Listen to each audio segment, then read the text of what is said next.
Good afternoon. Welcome to the Appellate Division First Department. We have about 6.5 hours of argument time requested this afternoon, so please keep that in mind as you ask for the time. Understand that we have your briefs, we have the record, we're fully familiar with the facts of your case. So ask only for the time that you will absolutely need to make your most important arguments.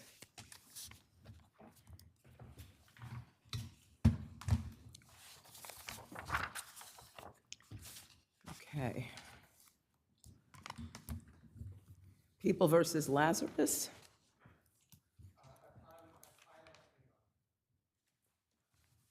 I'll give you 4 and 2 and 4. Thank you. Berger versus New York City Transit Authority. I beg your pardon?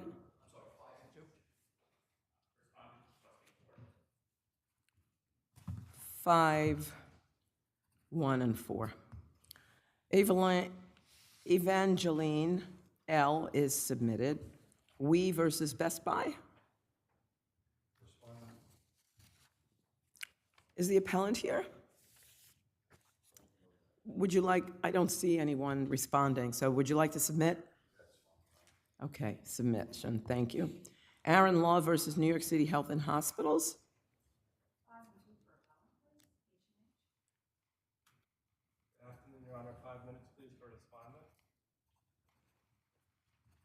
5, 2, and 5. Thank you. Verizon versus the Boulevard.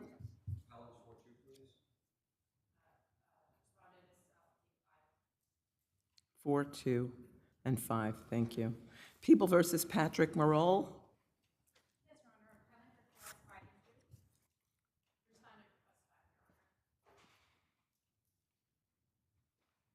5, 2, and 5. Dulce Misalco versus 701 7th property owners. 6 and 1 and 5. Panasia State versus Tapas. I beg your pardon?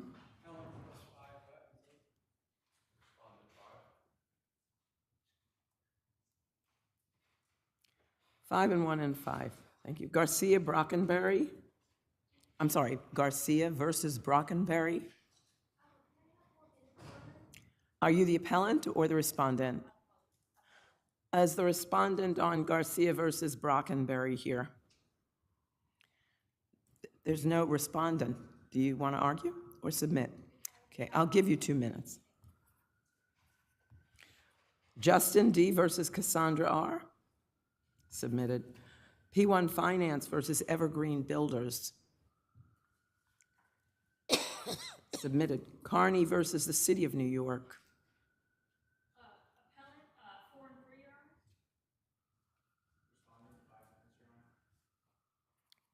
4, are. 3, and 5. Pellerano versus New York City Health and Hospitals.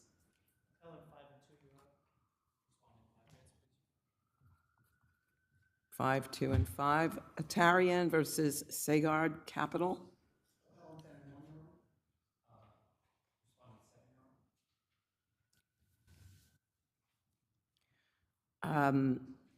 6, 2, and 6. People versus Jose Pinetta.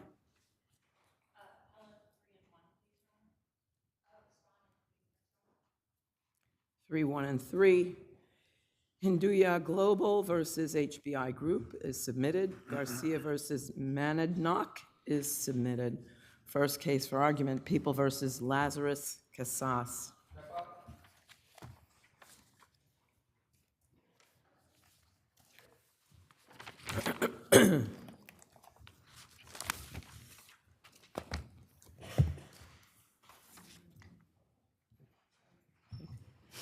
Good afternoon, Your Honors. Victorian Wu, Office of the Appellate Defender for Lazarus. Speak up a little, maybe, if sometimes putting this a little below you and then speaking closer to it. Yes, thank you. I apologize, Your Honor. Violates the Second Amendment. Haven't we been through this before with Bruin?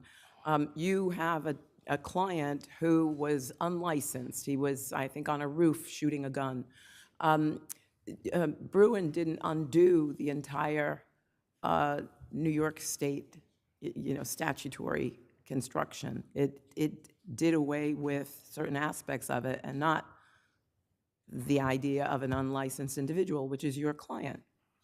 So I respectfully disagree in a couple of things. Here, in moving to dismiss the indictment, defense counsel specifically challenged the proper cause requirement that the Supreme Court addressed in Bruin. So defense counsel was entirely correct in arguing that that provision was unconstitutional, and New York's penal law provisions serve to enforce the licensing regime. Here, it's undisputed that the proper cause provision was an indispensable requirement for obtaining a license to carry a firearm outside of the home in Can New York. have a licensing regime or can't it? Well, in this case, the other thing is that respondent has not identified any other basis in the licensing regime that would have rendered Mr. Casas ineligible for a firearm license. So this is unlike perhaps other cases that this court may have considered where He had no license. he had no license. But again, the Supreme Court itself has recognized that the penal law provision here are meant to enforce the licensing regime. Mr. Casas here was essentially prosecuted for failing to have a license under the then applicable licensing regime, and the Supreme Court in Bruin confirmed that that regime was unconstitutional. So perhaps in other cases, as a respondent, You're talking about the proper cause aspect of it, but even in the proper cause aspect of it, people had licenses, and they were seeking licenses for, I guess, a particular purpose. Your client didn't have a license. He never sought a license. There was no question about a license with your client. Well, the way the penal law is structured is that the provisions criminalizing the possession of a weapon in effect serve to enforce the licensing regime that New York has established for the lawful possession of a firearm. So because the licensing regime itself was unconstitutional, as defense counsel argued in moving to dismiss the indictment. There may be aspects of it that are unconstitutional, but New York is constitutionally permitted to have a licensing requirement. Yes, that's correct. But again, on this appeal, respondent has not identified any other component of the licensing regime that could constitutionally be enforced against Mr. Casas. He had a prior conviction for a felony, right? No, he did not have a prior conviction. It was for a misdemeanor conviction. And I would note that as the Third Circuit decision that I cited in my reply brief indicates, even before Bruin, the federal courts were recognizing that a misdemeanor conviction for possession of a weapon without a license was not of a type of an offense that could constitutionally justify dispossession of a firearm. So that case law existed even before Bruin, and certainly on this appeal, respondent has not cited any authority, historical or case law or otherwise, to establish that because an individual has a misdemeanor conviction, they could be disarmed essentially under the Second Amendment. Thank you.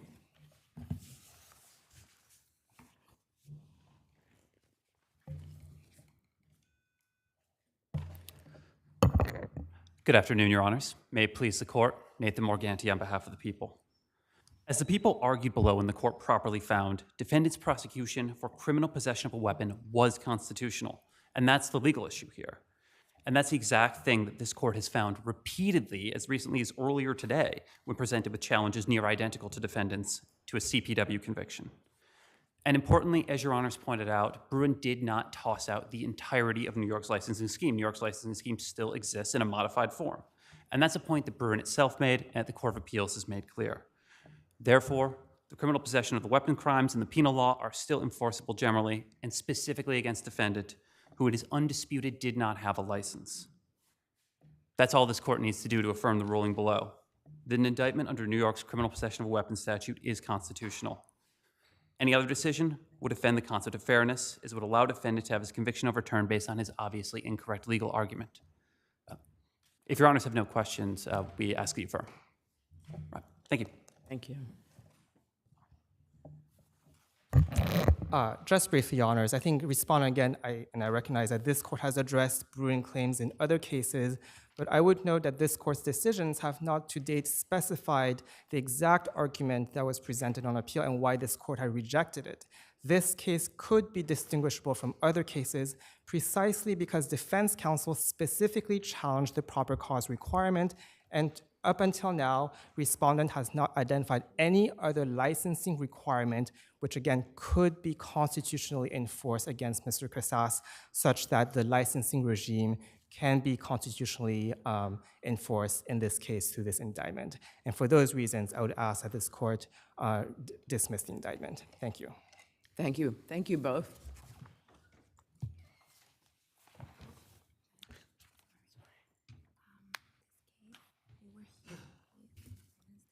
Here they just didn't stop.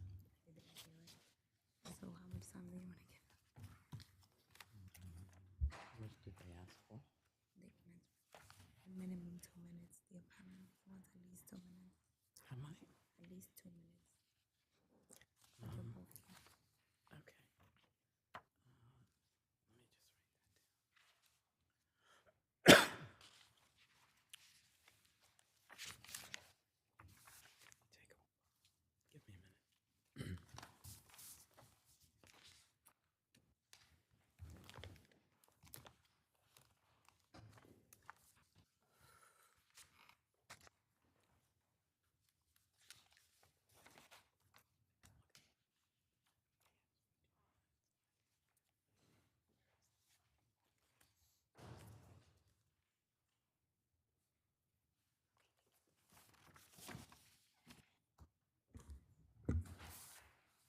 Berger versus New York City Transit Authority. Thank you for bearing with me.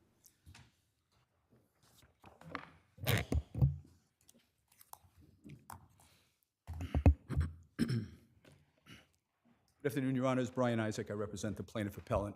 My argument is very simple. We took the appeal because we don't see what there is to be tried in the case based upon the evidence presented in the record below.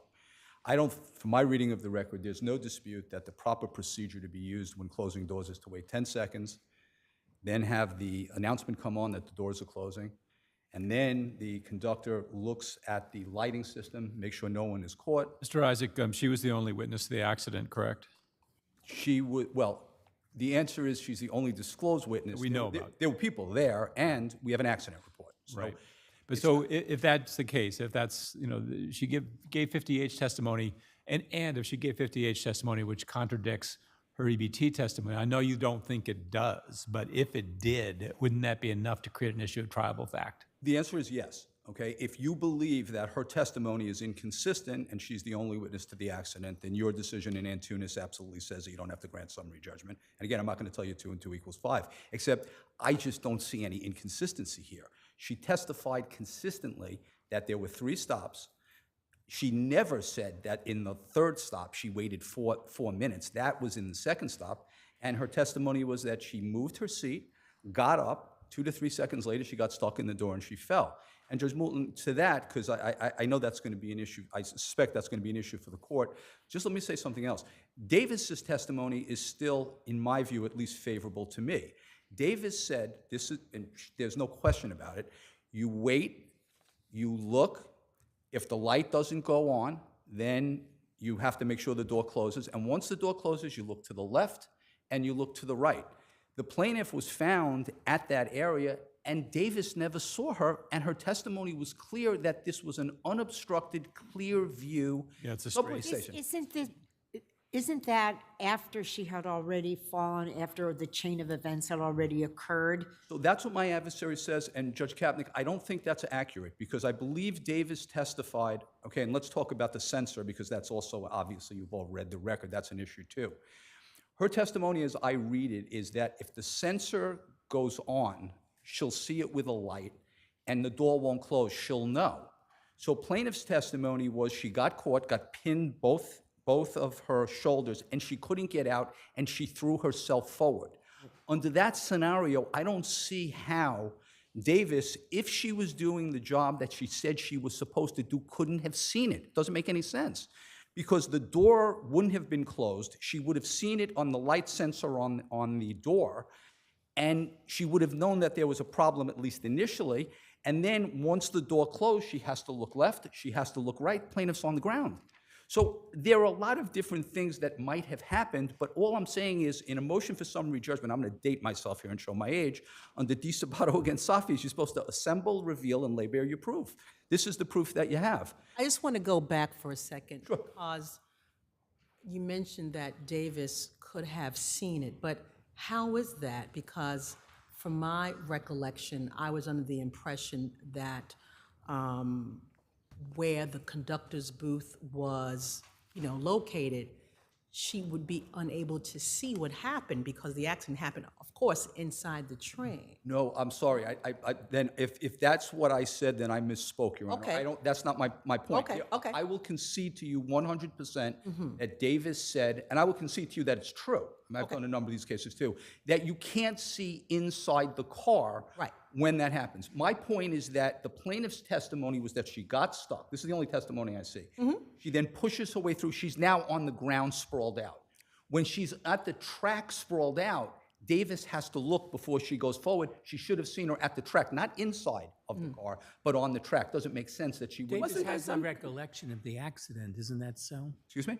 Davis has no recollection of the Davis doesn't even know that she was the conductor. Right. Correct. That's 100% right. But the transit authority, I'm assuming good faith, they have their own records. They know she was the conductor. She says, I don't have any recollection. If you have a traumatic event and you're a driver, you're going to remember it, right? If you run somebody over, you're not going to say, I don't remember it. And that's my point. Failing to see what's there to be seen isn't exculpatory, it's inculpatory. Wasn't there also some question about which inconsistency in your client's testimony about which car she was in and whether or not she would have been able to be seen by a conductor depending on where she was, even if she was stuck? So that Judge once Reynolds, she had moved, catapulted herself out, they wouldn't have seen? So my recollection of the record is she was certainly not sure what car she was on. She said it could be 3. She said it could be 4. I don't think that's a... May I finish? Yeah. Yeah, I don't think that's a material issue. I take the subway for years, for 40 years. I have no idea what car I'm on. So I don't think that's a Well, material I've taken the subway too, and Yeah, sure. not that I want to put myself in that, but I know exactly where I stand. Oh, okay. for Justice certain reason. Renwick? I won't get into it. Do you have a question? Yeah, just one more, and I'm sorry for cutting you off. I apologize. I'll take that as a recommendation. Counsel, I do have one more question about the experts. Yes. Because it seems to me that we had conflicting opinions. You have the defendant's expert, right, that says it could not have happened in the way that the plaintiff testified to. Then we had something else that said, the doors can be manually operated. So doesn't that raise a, factual issue? Justice Kennedy, my You have answer... a battle of the experts. Yes, my answer to that is no. I would say that if you read Poinsettia's affidavit, it's absolutely supportive of my claim regarding the 10 seconds and after. His position was, look, it couldn't have happened that way. Transit's very smart this way because they have sensors, and the sensors would have retracted, so she couldn't have been caught.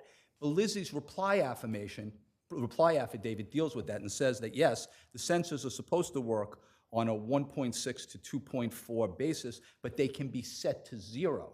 And if they're set to 0, they won't retract right away. I'll do the rest on my reply. Thank you. Good afternoon, and if it may please the court, my name is Christopher Grimaldi for the respondents. Starting off by addressing appellant's, main contention that the conductor failed to see what could be seen. That contention is ultimately irrelevant to whether the conductor acted negligently. The entire basis of that claim is that the conductor didn't see the appellant after she was laying on the platform outside of the train. At that point, she wasn't injured. Her injury occurred as she was leaving the train. What happened when she was on the platform is irrelevant to the claim. Well, let me ask you about the affidavits, the 50H hearing, the deposition, and then the affidavit of the individual. Is there inconsistency among the 3 of them? Yeah, they tell 3 different stories. The first story, again, making all Is that a reason for their issues of fact because of that? Yeah, that would raise issues of fact. It's crucial. If the doors were open for 5 minutes and then they closed as she was walking out, there would be no claim. And then we have the conflict at the EBT. Counsel says that it's the same. It was that when you read her testimony, it's consistent among the 3 different documents that I've just indicated? Well, I think counsel is taking the implication in the light that favors the moving party, which is inappropriate here. As the non-moving party, all reasonable inferences should be being made in favor of the appellants. And a reasonable inference can be made, based on the statutory hearing testimony at least, that the doors were open for several minutes before the appellant attempted to exit the vehicle.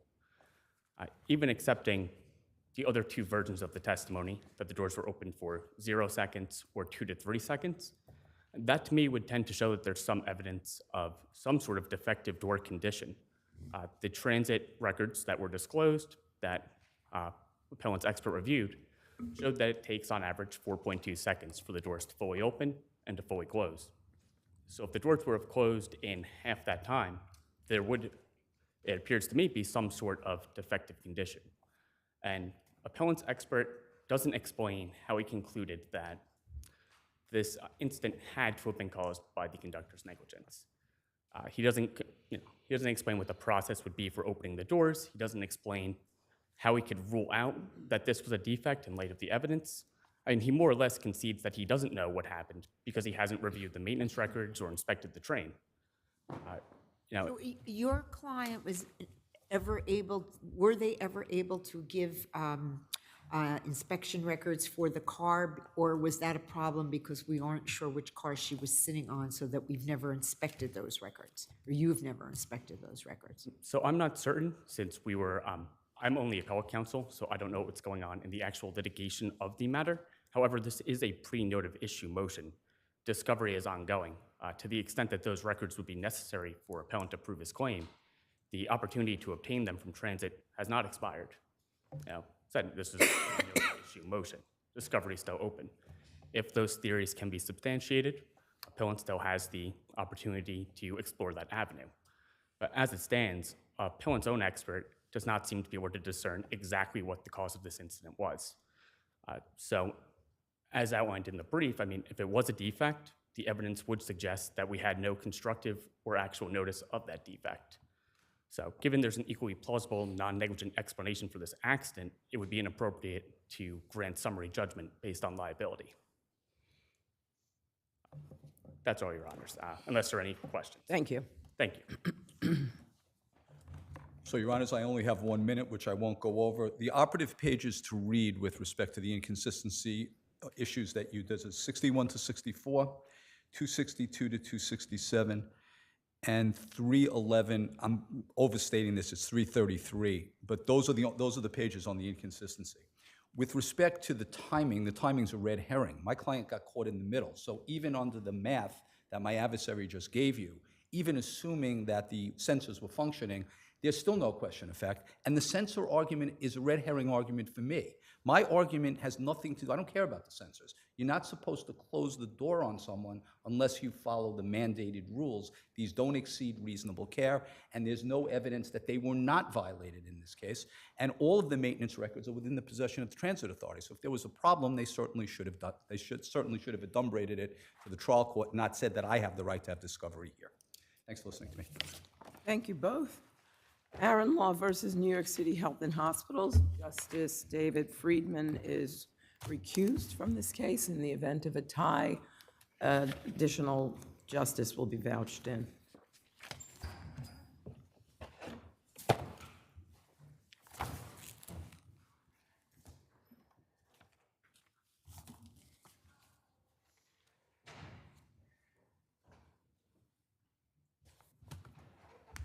Good afternoon, Your Honors. Karen Wolf for H&H. In this FOIL Article 78 proceeding, the orders should be vacated. There are 2 orders on appeal, and the petition denied or alternatively remanded to Supreme Court for determination on the merits. Your position is that your answer was wasn't defective, as your affiant had personal knowledge, wasn't just a counsel, but also had specific and personal knowledge of this. What's the remedy here? Do we remand it for a determination of whether the redactions that were in there were proper, or what should we do? Your Honors have a choice, probably as is true in every case. H&H's position is both that the verified answer as initially filed was proper, and even if it was not, then the motion to correct should have been allowed with the supplemental papers, including an affidavit as opposed to an affirmation by the deputy counsel. The remedy H&H would request is that those orders be vacated and the petition denied. Alternatively, H&H would request that the orders be vacated and the petition remanded for a determination on the merits by Supreme Court. This petition was granted on default. The merits have not been determined by the Supreme Court. As your honors are well aware, FOIL is not an unlimited law. There are exceptions, including the very important intra-agency exception. That is the exception H&H invoked consistently throughout both the agency proceeding and also the Article 78. The purpose of that exception is to allow an agency. Wouldn't HHC have just denied access to these documents in toto as opposed to redacting them?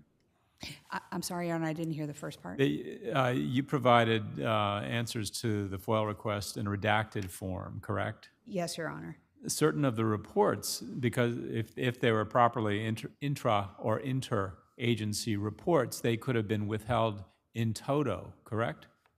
H&H, in good faith, undertook the additional step of reviewing each report page by page and redacting only those parts which were within the privilege, within the exemption, I'm sorry. So those portions which were not within the exemption, including statistical tabulations, budgeting costs, those were not redacted. So this is a narrowly tailored invocation of the exemption.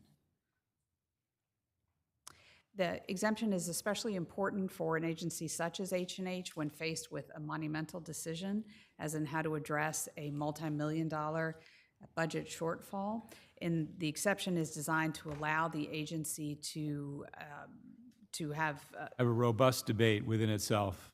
exactly, and to not chill the discussions. I see the court is well aware of the records and my argument. Just briefly, H&H's answer, as the presiding justice stated, was verified on personal knowledge. The deputy counsel had the knowledge to make these representations, and she did so. There is no representation on information and belief. To the extent, and it's a little unclear, but to the extent Supreme Court took issue with the attorney affirmation versus an affidavit, that was corrected on a motion to correct. This court's jurisprudence, as well as the CPLR, make it clear action should be determined on the merits, and a form failure, which is what this is, the distinction between an affirmation and an affidavit, should not lead to a default on the merits. H&H requests the opportunity to be heard on the merits. If this court is so inclined, this is a summary proceeding, and the court is fully advised and has the full papers of the parties and could make a determination on H&H's behalf, or could make a determination and deny the petition. And that would conserve judicial resources and allow the parties to move forward. So thank you, Your Honors. Thank you. Good afternoon, Your Honors. Is that what you want us to do? I want the court to grant to affirm the, decision below in which granted the petition in its entirety. I just want to make really 2 points because I think all the comments, Your Honors are all familiar with the papers. One is my adversary said this was on default. That's the furthest thing from accurate. If anything, there was a evidentiary defect, which she said she cured. This was on the merits. Judge Schumacher's decision was very brief, but it was on the merits. She even said she cured the procedural or evidentiary defect and put in an affidavit.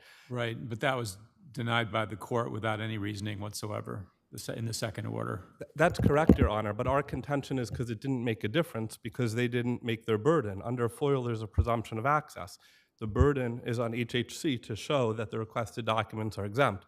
That burden wasn't made. Now, let me just add one more point. I forget the name of the attorney, Ms. Greenfield says, this is on my personal knowledge, game over. So I'd like to address that. It's actually game over for HHC. What they're asking for is extraordinary. I've been here many times on FOIL cases. I've never seen a case without a privilege log. They withheld and redacted hundreds of documents in their entirety. There's no details about. What part of FOIL requires them to create a redaction log? That's a redaction log. So where does that come from? So Is it in the statute? the burden's on them, and all the case law we cited in front of your honor. You mentioned the possibility of redaction log, or that's my phrase, you called it a privilege log. Where does that come in the statute? So that's in our brief. That's every department has routinely. It initially comes from FOIA, from the federal. In the federal context, it's called a Vaughan index, and the purpose of it is to make an in-camera easier for a judge. So we address cases from every department that show that New York has adopted a privilege log, which is essentially a Vaughan index. But more than that, I think what we've shown is this was so brief, that was so not in default. I think they even put in a surreply that they showed the engagement letters from these 3 consulting agencies. And the consulting agencies, this is a multi-million-dollar project. It resulted in 495 layoffs in a single day. So the consulting agencies said basically what they're doing in these reports is this vast spans and layers analysis, which took HHC's costs for each unit and compared them to other hospitals throughout the country. And that stuff's all redacted in the reports. Statutorily, when you talk about the intra-agency exception, which I think Justice Kennedy said is deliberative and we don't want a chill effect, obviously, for an agency to discuss and make decisions, statutorily, any factual data and statistics, those are the words in the statute, are not part of that exemption. So the majority of these reports are these comparisons to other hospital networks throughout the, and we also attached deposition testimony from a plenary action against HHC in which HHC describes in detail what each of these reports demonstrated in terms of factual statistical analysis. And that's all paperwork that we didn't get. So, I mean, to remand it or allow them to do anything is essentially a second bite at the apple from scratch. This was not at all on default. This was litigated twice. Justice Schumacher looked at it in the first instance, and by the way, he never even said there was an evidentiary defect. That was their interpretation of why they lost the first time around and they moved to renew. If you read the decision that he gave, the first decision, it's very plausible, and we believe it's the right decision that they didn't meet their burden. The starting point in FOIL is there's a presumption of access. If they don't want to produce, that's great. There's 5 statutory exemptions. They have the burden to show a statutory exemption. We cite another case that's widely accepted from the 3rd department, competitive enterprise. And competitive enterprise enumerates the 3 steps in the FOIL process and says if you can't resolve things, part 3 in an Article 78 is they show, that everything they withheld, there's a basis for that document they withheld. Just for the general counsel of all the HHC to conclusory assert, all the documents that were withheld are protected, that's never been accepted in a FOIL case. Even a log in the absence of an actual in-camera, I don't think there's any case law. The typical procedure in a FOIL case, if it comes to an Article 78 litigation, what the agency does is they prepare a log articulating the reason for each, withholding or redaction, and they give that to chambers along with an in-camera review. So this is really far removed from what standard procedure is. And I think if HHC got their way here, that would be it. There wouldn't be, like Justice Moulton asked, about a privilege log. There would just be a 1-page affidavit from general counsel saying, well, everything we withheld is deliberative material. And I mentioned this in my brief. She doesn't even say, I read through these things. She just says, it's deliberative material. She doesn't explain, I went through it. So I see I went over and I apologize. Unless there's any other questions from your honors. Thank you. I'll rest on our papers. Thank you. Thank you. Thank you, Your Honors. Briefly, this decision was rendered effectively on default. So Justice Shoemaker did not make a representation of making a determination on the merits. In fact, his decision stated that H&H had not provided admissible evidence. It's unclear what he meant by that. It appears that what he meant was he felt the complaint was not verified in the proper form. Again, a form failure, not a substantive failure. H&H has met its burden. My opposing counsel, stated that the typical, and I'm not sure where this comes from, the typical procedure in a FOIL proceeding is a redaction log and an in-camera proceeding. I am aware of no such typical procedure in my experience, both in practice and as a principal court attorney. So I cannot agree with that, and there has been no basis shown for that assertion. Again, counsel here is requesting that H&H create documents in response to a FOIL request that don't exist. Counsel requests a redaction log, but fails to make any showing as to why a redaction log would be necessary. First, counsel does not allege there's any bad faith. Counsel only makes conclusory and speculative statements with respect to what he believes might be contained in the documents. That's as opposed to the verified statement of an officer of the court, attorney admitted to practice in the state of New York, who states on her own personal knowledge the redacted portions of the documents were subject to the privilege. And again, as Justice Moulton indicated, H&H did not withhold the documents in toto. H&H undertook the additional step of reviewing each page of the documents and redacting only those materials that were subject to the exemption. Opposing counsel, mentions again he'd like a redaction log, but doesn't say what would be contained within a redaction log that he doesn't already know. Counsel, one thing you said I think is probably not something we want to leave hanging, which is an attorney's affirmation is not sufficient to state whether or not something falls within a FOIL exception, because how would we test that? There has to be some means of testing claims of exemption. Yes, but as your honors well know, this is true also for any claim of privilege, attorney-client privilege, any claim of an exemption under any statute. And here we have someone who, on personal knowledge, states that she knows, with her own knowledge, that these are exempt documents. And to lay that out for the Supreme Court, she included what each consulting firm, what the scope of each of their employment was. And I will take issue with counsel's representation that we made a surreply. We did not make a surreply. There was an additional affidavit offered with the answer, and in that affidavit we included unredacted copies of the retention agreements with the three consulting firms, which describe the scope of work, the deliverables, the expectations. Those were not part of the FOIL request. They were provided in addition to. So if we were to take counsel's position that every single request for an exemption or a privilege is subject to judicial review, the trial courts would do nothing but in-camera reviews for privileged documents and exemptions.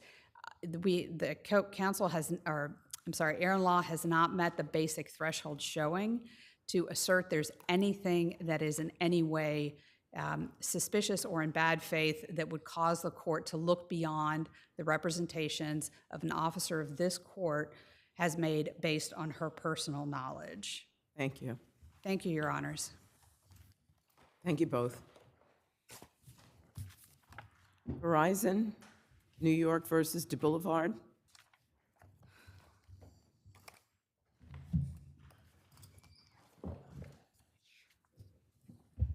Good afternoon. May it please Just the a court? Oh, Opposing counsel is not there yet, and okay. Judge Friedman hasn't returned to his seat.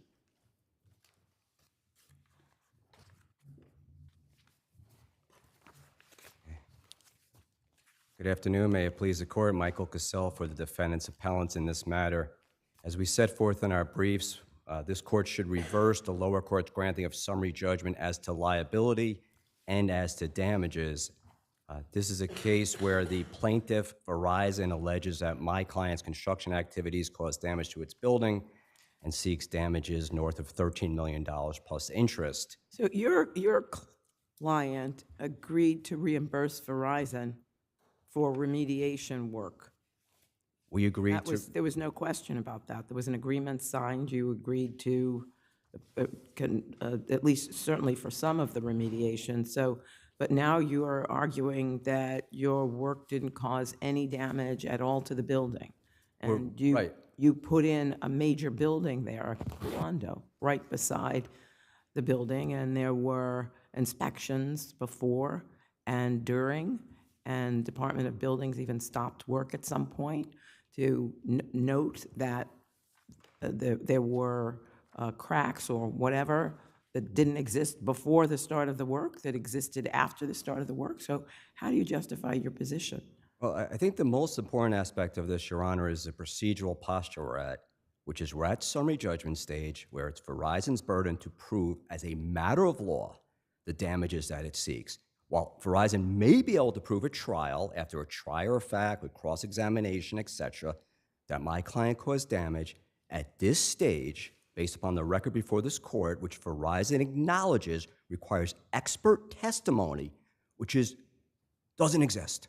Verizon doesn't have a single admissible expert testimony to put before this court to establish as a matter of law. So what violations were placed on the project by the Department of Buildings? How do you justify your claim that that summary judgment shouldn't be awarded against you based upon what the Department of Buildings finds?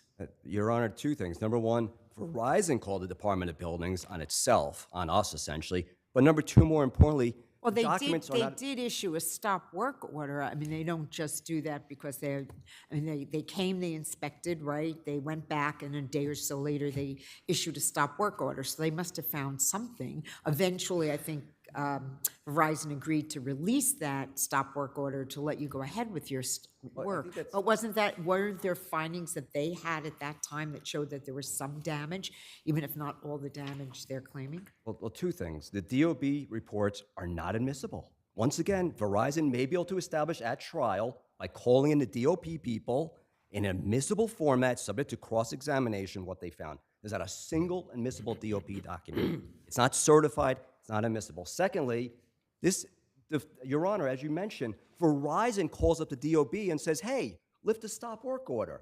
That is atypical to anything I've ever seen. So whatever the DOB found, I think the facts show clearly that they were basically listening to whatever Verizon said. Come in, issue whatever we're going to issue. Wasn't that as an accommodation to you? I'm sorry? Wasn't that as an accommodation to you after there must have been some negotiation? Lifting the stop work order? Of course, yes. I acknowledge that. If I may, I'm sorry. So let's go back. Now, there was a pre-construction survey, right? Correct. Okay. Now, that pre-construction survey, did that, set forth any cracks at all? The pre-construction survey did set forth cracks, and it's a massive building. So there were some photographs in the building, and definitely cracks. It's an ancient building. I don't have the exact age of the building, but it's my understanding it was built before World War II, I believe. And the reason why I posed that question, and perhaps, counsel can address this, because I was under the impression that that really, was shown after certain work was done. That's when the cracks was shown, but perhaps she'll address it. Thank you. Any Thank other you. questions? Thank you. Thank you. Good afternoon. May it please the court. Alexandra Kaplan on behalf of plaintiff respondent Verizon. The Department of Building records admissible here? Yes, they are. They are public records that are subject to judicial notice. So they are admissible. This is something that the court relied on in her ruling, and in that form, they are admissible and as able to be judicially noticed. Did you put forth, counsel indicates that you did not put forth any expert testimony to support your position here. I know that there were some geotechnical engineering firms that were involved and construction industry experts. Did they give sufficient testimony to support all the claims that you had, or what is it that he really claims you're lacking? Because I thought you had put some of that in. Yes, sure. So our position is that having to prove what caused Can you just property. put the mic up a little bit? Okay, sorry about that. Our position is that having to prove what caused the damage is unnecessary because the scope of the remediation work was already agreed to in the amendment. It's clear what the remediation work was supposed to do. It doesn't any longer matter what happened to necessitate the remediation work. So the piece of what caused the damage is not necessary to find breach of contract liability because it was specifically contracted for in the amendment. It was contracted for, the scope of work was clear, the who would perform the work, Verizon and their engineers would perform the work was clear, and also the fact that the developer, the Boulevard, and we believed RJ Capital as well, would be responsible to pay for that. That completely obviates the need. Was there any, but I know that the amendment said that they were required to pay for reasonable costs for this work. Was there a sufficient testimony as to what was reasonable or what was not reasonable? I mean, because I know some of their claims were that your work was more extensive than the framework of the work that you set forth in the amendment. Yes, we submitted a very detailed assessment by a construction expert, William Tusa of FTI report. It detailed everything and made deductions for things that were not reasonable. He is qualified to do a reasonableness analysis. He did a necessity analysis and determined this is exactly what needed to be done in order to stabilize the building. And I just want to note also that the DOB required this work. It required that there be a licensed engineer hired by Verizon. It'd be required that they perform, that they prepare a restabilization plan, and that they actually execute and restabilize the building. This is all, what was required to be done by the DOB. And I just want to address also the records, the point about, sorry, what was it? The accommodation. So the fact that Verizon was required to call the DOB because of the damage. The damage was, this building is a critical, vital piece of the Forest Hills community. It has the telecommunications hub and the 911 call system. If this building is compromised, people won't have phone access. They won't have the internet access. They won't be able to call the 911 system. So yes, Verizon may have called the DOB, but they were required to do that under the code.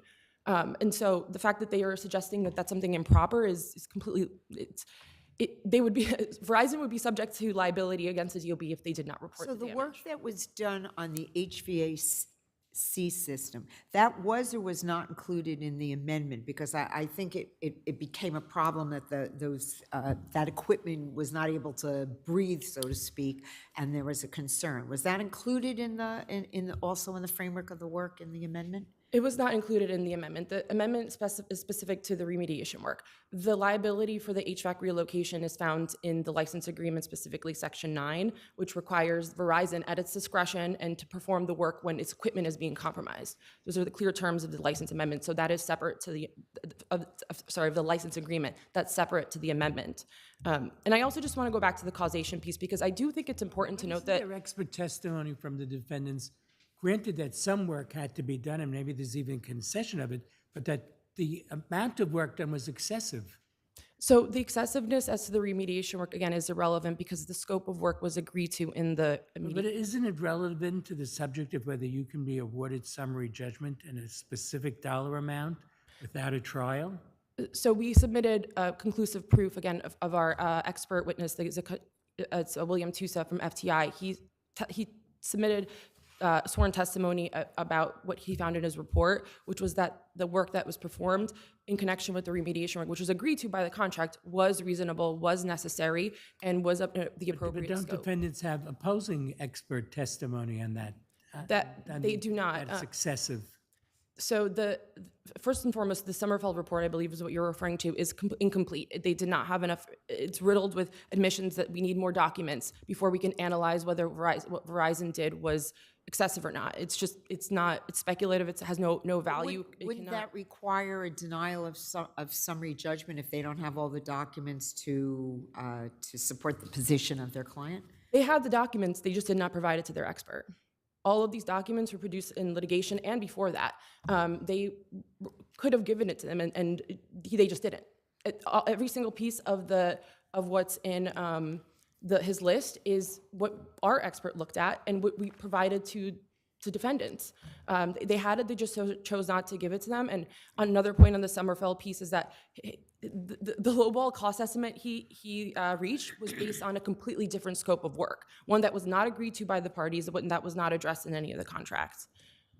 I believe my time is up, but if there's any other Just to questions. cover the question. One question. RJ, the trial judge found RJ Capital the corporate veil could be breached with respect to, pierced with respect to RJ Capital. Given that the building's been built, right, and they have a condominium on the property, doesn't that show that the Boulevard is not undercapitalized, which is an important factor in determining whether or not the corporate veil should be pierced? So there is no evidence that any kind of income or their ownership of the property is an actual collectible asset.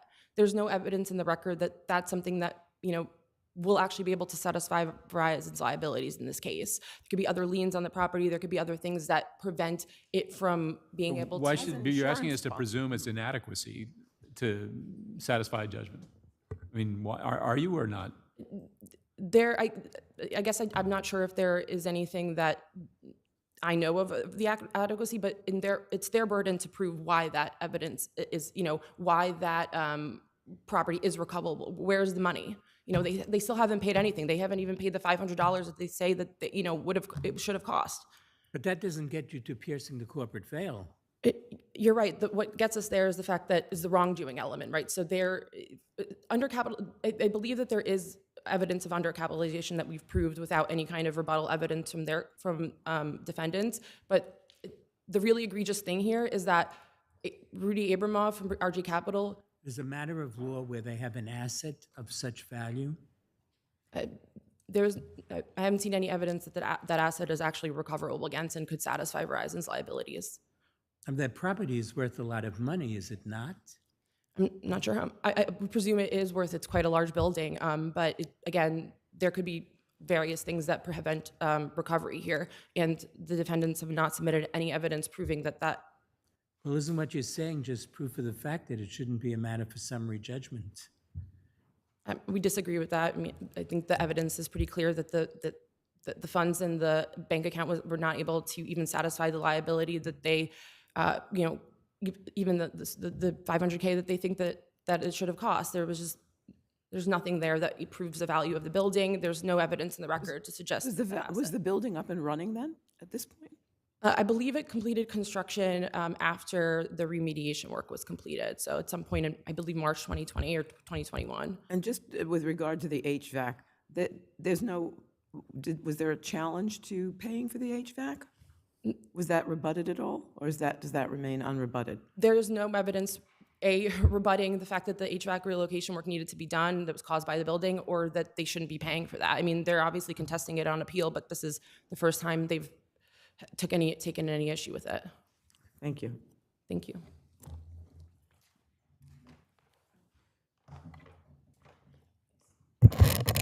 I could just focus on the damages issue. So the plaintiff argues the damages are satisfied by, essentially, all they put forth before this court is Tusa's report, which, as we noted, is not even admissible at the summary judgment stage. It's not sworn to under penalty of perjury. So if that's plaintiff's entire support for damages, it's not admissible at summary judgment. Summary judgment cannot be granted as to damages. Plaintiff also argues, well, we have the soil remediation plan, which is from early 2020. It doesn't include the HVAC work. It indicates that the grout should be to 20 feet. It was actually done to 30 feet. So there's a multitude of questions of fact. Did you challenge the admissibility of this evidence below?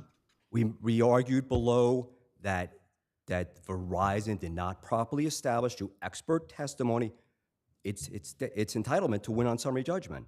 Did we specifically say Tusa? That's not referenced below, but we did argue multiple times, even at the oral argument, that plaintiff has not satisfied its prima facie burden to establish that it succeed as to breach, and especially as to the damages. I mean, there's a multitude of cases that we cite, all of which hold the trier of fact needs to establish damages. The HVAC work for $3 million, we don't have anything other than Tusa saying that it makes sense to me. I mean, that has to be reasonable. I mean, certainly the agreements that Verizon relies upon indicate it has to be reasonable. The soil remediation plan has no reference in it that Verizon says is the basis to support the damages, doesn't address the asbestos work, the scaffolding, none of this for which the court somehow granted at the summary judgment stage not only liability, but also damages. So we submit that it all should be, basically the summary judgment should be reversed. It should be triable issues of fact and a trial as to all of these issues. Are they? I want to be clear. Sommerfeld is your expert, is that right? Yes. And did he address the HVAC relocation work at all? I don't know if he addressed the HVAC. He certainly addressed the grout issue, but once again, Verizon would have to demonstrate as a matter of law that this HVAC work, I don't even know what the work entailed. I mean, there's been no testimony as to whether or not it moved the HVAC equipment. Certainly if it also upgraded the equipment, so it now has $3 million of new equipment, there's arguably an issue as to whether that's reasonable. Certainly it wouldn't be my client's responsibility to pay for not only moving, but also upgrading the equipment. Thank you. Thank you. Thank you both.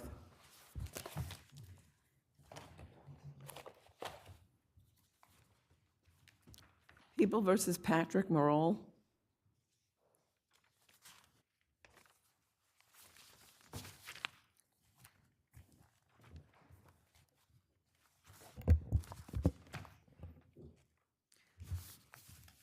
Good afternoon, and may it please the court.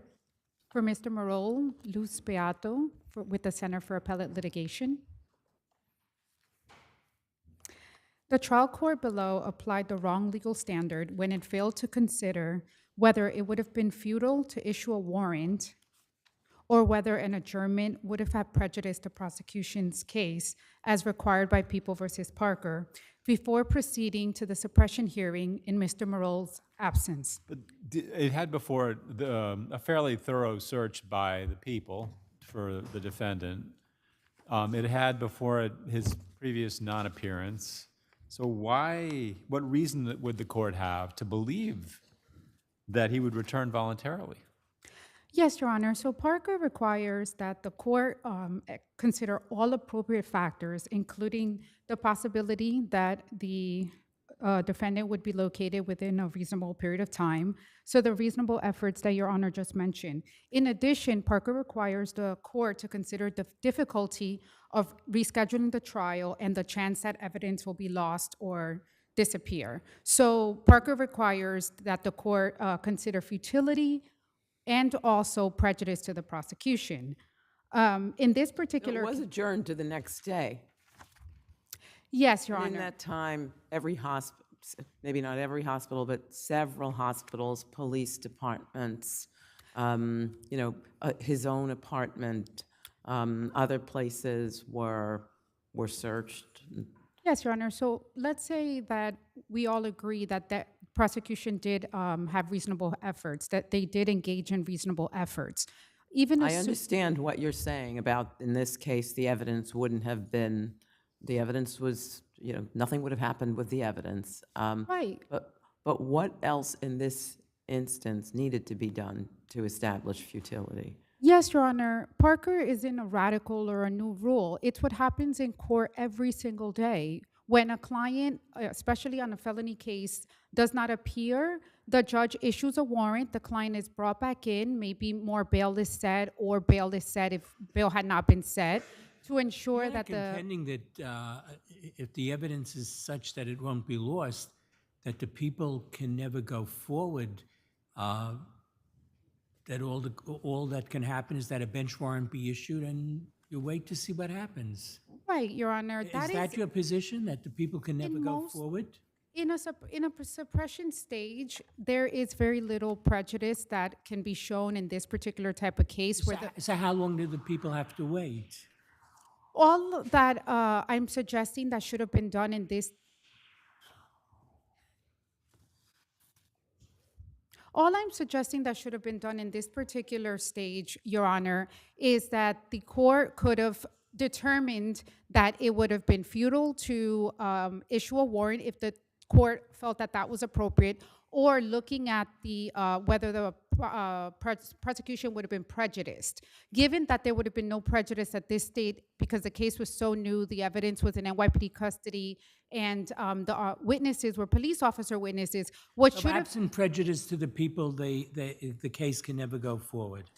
The closer the case is to trial, Your Honor, there will be more of a prejudice determination than, let's say, at a suppression hearing. Because at that point, you know, the jury could be impaneled, voir dire. So I'm not saying that there is no prejudice to the people. I'm saying that in a suppression stage, they're in a particular case, like Mr. Morrell's case, where we're at the suppression stage. It's been only on for 2 adjournments.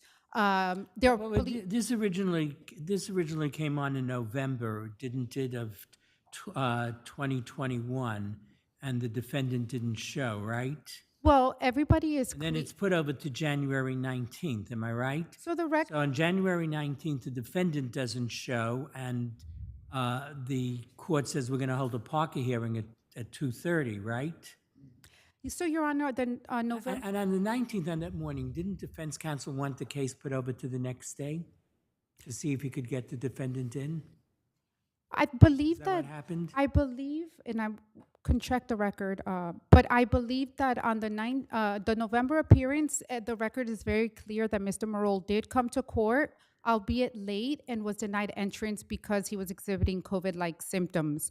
On January 19th, where the case eventually went to a Parker It was hearing. adjourned on his behalf because he couldn't come into the court, so it was adjourned. In to another November, day. it was adjourned until the January appearance. It was And then, adjourned for more than 2 months.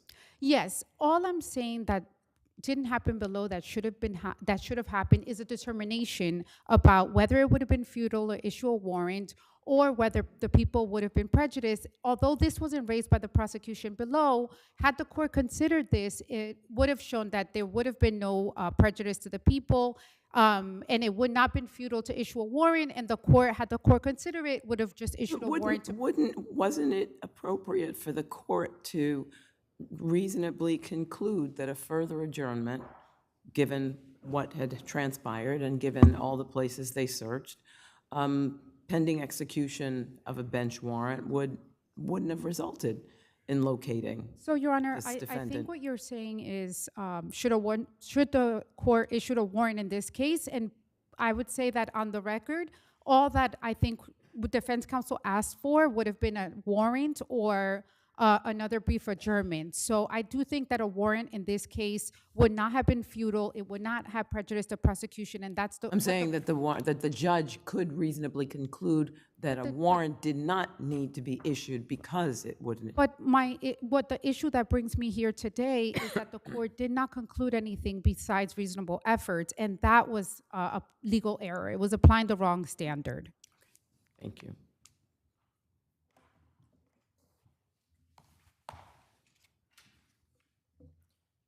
Good afternoon, Your Honors. Elizabeth Schmidt for the people. May it please the court. Do I have it right that among the requests of defense counsel on January 19th was that the case be put over to the next day so that defense counsel could see if he could get the defendant in? Is that what happened? I actually believe, Your Honor, that the court said, okay, we'll do this tomorrow. Why don't you try to get in contact with your client until then? And then the following day on January 20th, I believe that's when defendant's attorney said, please, can we have another adjournment? I could be mistaken on that, but I believe that's how this flowed. Was that sufficient time? Was one 24-hour period under the circumstances sufficient, given, you know, a Parker hearing and putting out a warrant for this person's arrest? I believe so here, Your Honor. Why? Because of defendant's own history, both in this case and in his larger history. So to begin, the court was aware that when defendant was arrested in this case, he had 2 outstanding bench warrants. So he had already been missing court appearances in other cases. Then on the— But he was returned on those warrants. Yes, and he was returned on those I mean, warrants. that's the key. Yes, only because he was arrested in this matter. Then he was late for the prior court appearance, and he Late, but he appeared. Excuse me? Late, but he appeared. Yes, he did appear. He told court officials that he was sick, so then he wasn't admitted entrance. And so then this case was kicked forward a couple of months. So then he doesn't show up for the date of the rescheduled hearing, and we know that defendant was aware of the date of this hearing. His counsel confirmed that at the prior appearance, that he was aware of the date, was told he needed to show up. And then we have the benefit of hindsight here. We see that we only get defendant back in court when officers locate him about a month later, and he clearly doesn't want to come to court because he attacks one of them.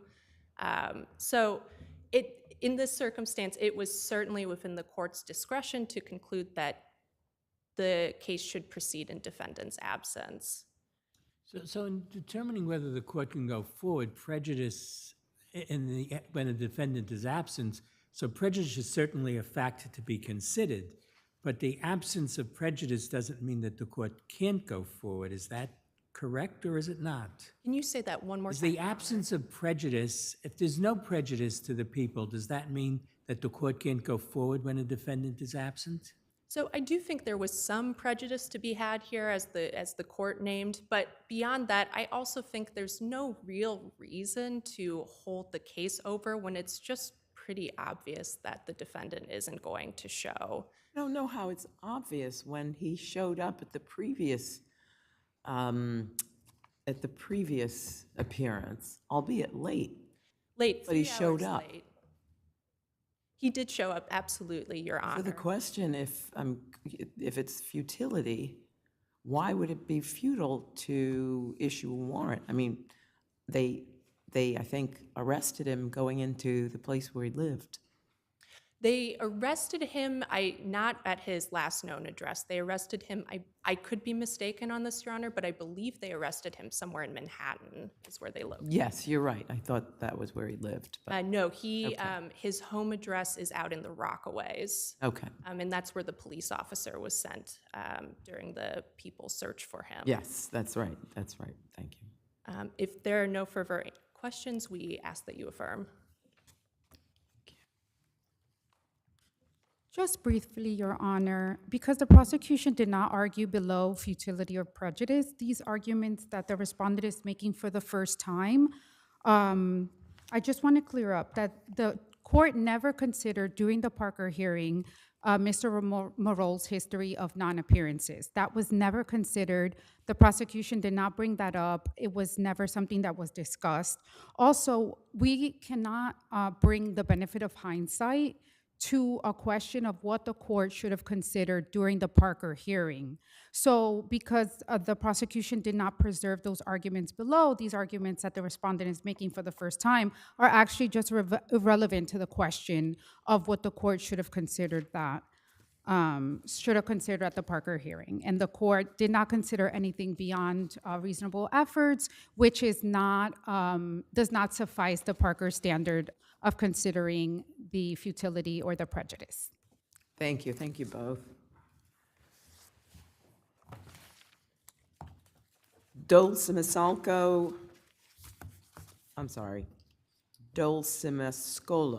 versus 701 7th. Hope I got that Good right. afternoon. May it please the court, my name is Nicholas Herzler, and I represent the appellants in this matter. Your Honors, I want to point out that with respect to the scope of employment issue, the lower court held that because the plaintiff testified that he went in to get the slings, that meant that he was allowed to be in the area, in the corral. But the point is here, look, Carney denied that. When you look at 541 of the record, he specifically denied that. That's at least a question of fact. Okay, I'm sorry. Go ahead. And when you look at even the plaintiff's own version of it, which is at 139 and 140 of the record, the plaintiff's version is that he got the slings, he put them on the truck, and then he's just standing there. Whether he was in that area or not,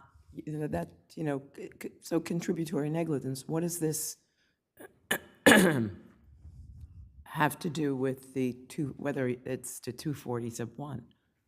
Well, Your Honor, the point with the scope of employment is that he was not permitted, it was not his job. He was a flagman. He was not, Was he told that he was not supposed to be in that area? Was there any evidence that, I just want to finish my question if I can.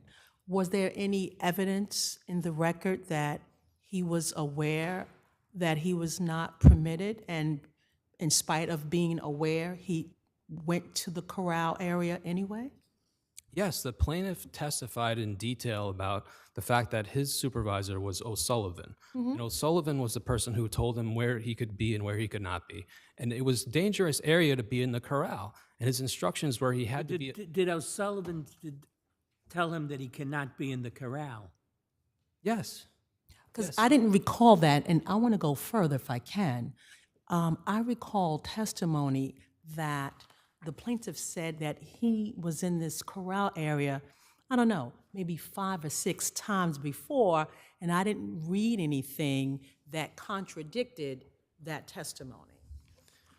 Well, Your Honor, just because he would go in there doesn't mean he's supposed to be in there. Oh, I agree, but that's why I want to know, is there anything that says you can't go there, and he did it anyway? Particularly when he says, oh, I did it like 5 or 6 times before. Well, when you look at 922, 923 of the record, the plaintiff testified he could not do anything without Sullivan's permission. O'Sullivan he testifies at 147. His only job was to... That's not the same as saying that O'Sullivan told him you can't go into the pick area. And didn't Carmody indicate that while it was the truck driver's job to secure the loads on the trucks, but if there were other workers around who were not busy, they would help out doing that job? No, Carmody's testimony, when you look at Carmody's testimony, he specifically says he had no idea why plaintiff was in there. He has no idea, he testified that he did not ask the plaintiff to go in there. The plaintiff's version, here's He why. didn't ask him to go in, but he said he went in and he was helping him with something. And then he said he didn't know anything after Well, that. at 541, Carmody denied telling plaintiff to get the slings. Plaintiff's whole theory here is that he was asked by Carmody to go get the slings. Carmody denies that. That's at least a question of fact. And Counsel, besides, for my clarification, are we talking about the whole corral, or there was a subsection of the corral where the truck was that you say he was not supposed to go? it was the whole area of the corral. corral, and it was such a dangerous place to be, and it was so clear that he wasn't supposed to be there that there was a violation that was issued by the DOB, and there was a stop work order. And I mean, all the testimony shows that this is just not something that he's supposed to be doing. He's supposed to be directing traffic outside. There's dangerous things being lowered onto this truck and hoisted inside, and you have to be trained on that. It's not his training. What about, I mean, I understand that what the flagman's job is, and there's no dispute that was his job, but didn't Mr. Carmody also testify that coworkers help each other out, and he had been helped with these landing loads 5 or 6 times? There seemed to be enough testimony there that people would help each other out if they were just hanging out there to move these loads or unload these loads. Your Honor, even if that's true, let's say that's true, okay? The plaintiff's version at 139 and 140 is that he gets the slings and then he puts them on the truck. He's done with that, okay? He's finished that task. So then he's just standing there. He's not doing anything. He's not doing anything to help anybody. He's just in a place where he's not supposed to be. So that's comparative negligence. You're saying it's sole proximate cause, really? That's your argument? That's where this goes, right? It's sole proximate cause. It's not it's not that type of analysis when you're talking about the scope of work. The case law on scope of employment and scope of work is that this is not the job that he was hired to do. He's not a labor law plaintiff? I'm not sure I understand that. What do you mean? The case that we cite on this is Simos, which is this court's decision from 2011. It's 8183rd 514. And that case is on point because it talks about a flagman in the same situation. Besides... But does it talk about sole proximate cause? Is that what you're talking about here? Your Honor, And if you're not talking about sole proximate cause, then what difference does it make? Because it's just comparative negligence. Because in this particular instance, according to even the plaintiff's own version, is that he was there for a limited purpose, and then after that, he should have left because it was clear from his instructions from O'Sullivan and others that he should not should not be in that area. And besides, regarding the other issue... I still didn't hear an answer to the sole proximate cause argument. The sole proximate cause was the fact that he was... So you are arguing that. That is what your argument is. In the alternative, yes, it was his sole proximate cause, that his negligence was a sole proximate cause insofar as he was in a place where he should not have been. instead of comparative negligence. Okay. Yes, yes, and the court can find that. And besides, there's a whole other issue here about, What about the fact that it would appear that the accident happened because the beam was improperly picked? How does that fit into your sole proximate cause? If the improper picking of the beam is a violation of 241, how does that jibe with your sole proximate cause argument? well, because the way they were hoisted, the way they, first of all, they put it onto the truck and they completed that task, so they weren't hoisting it anymore. I mean, taking it even from your point of view, he shouldn't have been in there, but then he gets hurt because you've handled this beam in a way which violates 241. Does that mean you escape responsibility for it? The way they had it set up was that there was only supposed to be 4 people involved, and the only person on the ground was Carmody. Let's grant you, he shouldn't have been there, but now the accident happens because the beam was handled in a way which violated 241. It didn't violate 241 because he would not have been injured at all if he hadn't been in that area, if it would have fallen off the truck and onto the floor. Besides, the testimony shows If the beam didn't fall, did not because fall. it got reattached to the crane, he also wouldn't have been hurt, right? I'm sorry, Your Honor?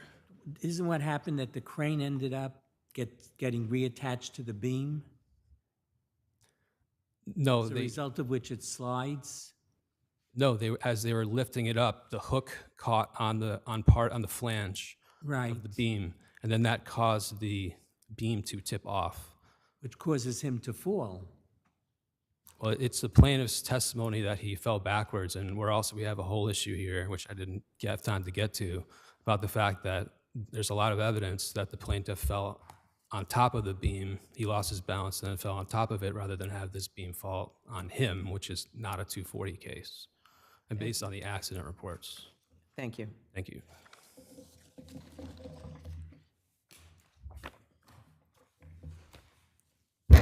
Good afternoon, Annette Hasapidas appearing for the plaintiff in this case. The defendant's position here arises, frankly, from a failure to secure any expert opinion testimony. The testimony here, with respect to the scope of employment issue, was that the defendants have argued that Mr. O'Sullivan told him what his job was. My client was a flagman. A flagman is a classification of a laborer. At page 450 of the record, Mr. Latriel identifies the different forms of work that a laborer can perform. So the fact that my client was a flagman did not mean that he was acting outside the scope of his employment when he was in the corral. As our expert explained and opined, it is expected in industry practice that once a worker completes his duties, he is free to voluntarily assist others. My client, in assisting in the landing of the beam. Your expert's Mr. Byrne, right? That's correct. Okay, they attack Mr. Byrne's qualifications. Do you want to respond to that? Certainly, Your Honor. Mr. Byrne had 37 years of experience. He was certified as a crane rigger. He had many hours of experience in supervising the landing and the rigging of loads. There was no real objection to his qualifications except for the fact that he had retired a year or two earlier. He was You don't OSHA need an engineer to opine on proper rigging techniques, correct? I'm sorry, Your Honor? You don't need an engineer or some other professional with a graduate degree to testify about proper rigging techniques. That No, can be something that's learned on the job. No, you do not. He had buildings. And I was going to say, this would be something that during the trial, the defendant could cross-examine your expert, and it would go to the weight and not the admissibility of his testimony. Is that something? That's correct. That's correct, Your Honor. And Judge Kennedy, as you pointed out, my client had testified without opposition that he had previously assisted in the landing of beam 5 to 6 times. The defendants have analogized this case to a case called Simos from this court.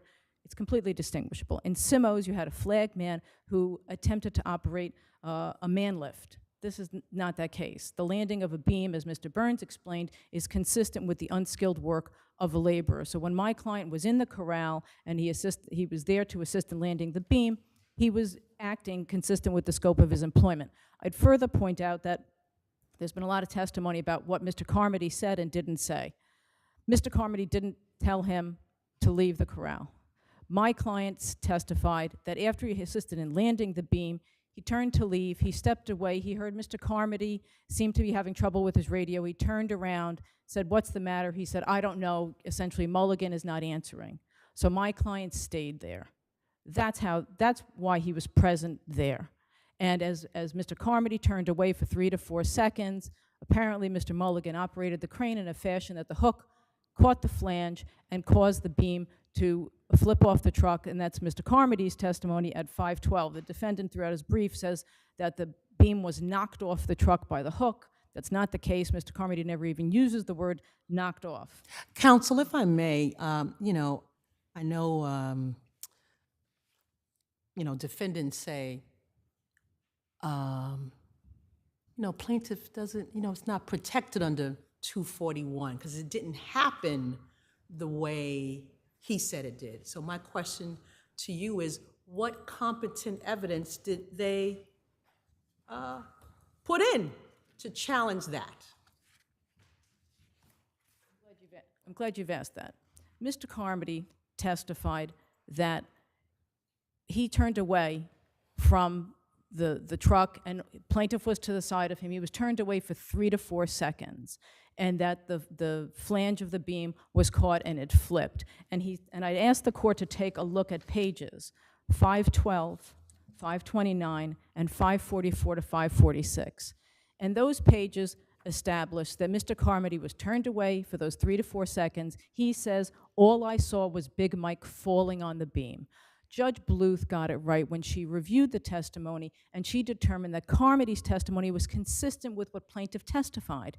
Carmody had been turned away when the other impacts of the beam on the plaintiff occurred, and that he had only turned around to see the final impact when my client nosedived over the beam after it had struck him again in the legs. There was no competent evidence put forth by the defendants to raise a question of fact, because defendant's own witness says he was turned away for 3 to 4 seconds. And Judge Bluth correctly determined that there was no inconsistency in the testimony. With respect to the sole proximate cause issue that was addressed by the bench, I see my time is up. May I simply conclude? Thank you. The sole proximate cause defense doesn't apply in 240 sub 1, where there's a failure to provide an adequate safety device. We have expert opinion testimony here that once that hook caught on the flange of the beam and lifted it, it was a load, and anything hanging as a load under a hook had to be secured with a safety device. So the sole proximate cause defense does not apply here to preclude liability under 240 sub 1. Unless the court has further questions, I will rest on the briefs. Thank you. Thank you. Your Honors, the argument that counsel just made was really viewing the evidence in the light most favorable to her client. When you look at 529, first of all, she said that he was turned away from, Carmody was turned away from the plaintiff. He actually said that it was to his side. He describes at 529 what he saw. Did you see the beam make contact with the plaintiff? No. Did you see, you saw it hit the floor? Yeah. He saw what happened here. That's, by the way, consistent with 3 accident reports. We view this evidence in the light most favorable to the defendant. There's an issue here as to whether the beam fell on the plaintiff at all, or whether the plaintiff lost his balance and fell on top of the beam. Those, even if they're hearsay, those 3 reports can still be considered on a motion for summary judgment, because they're not the only evidence submitted. There's 3 of them, and there's Carmody's testimony. Moreover, counsel argued that this was totally unskilled to be in the corral. That's not true. You had to be a rigger. You had to have training. You had to have the right experience and authority to be in that corral. Otherwise, they wouldn't have issued a DOB violation because the flagman wandered into the corral where he was not supposed to be. This was skilled labor, not unskilled. That's why he was told not to go in by his boss, O'Sullivan. And unless the court has any additional questions, I'll rest on my brief. Thank you. Thank you both.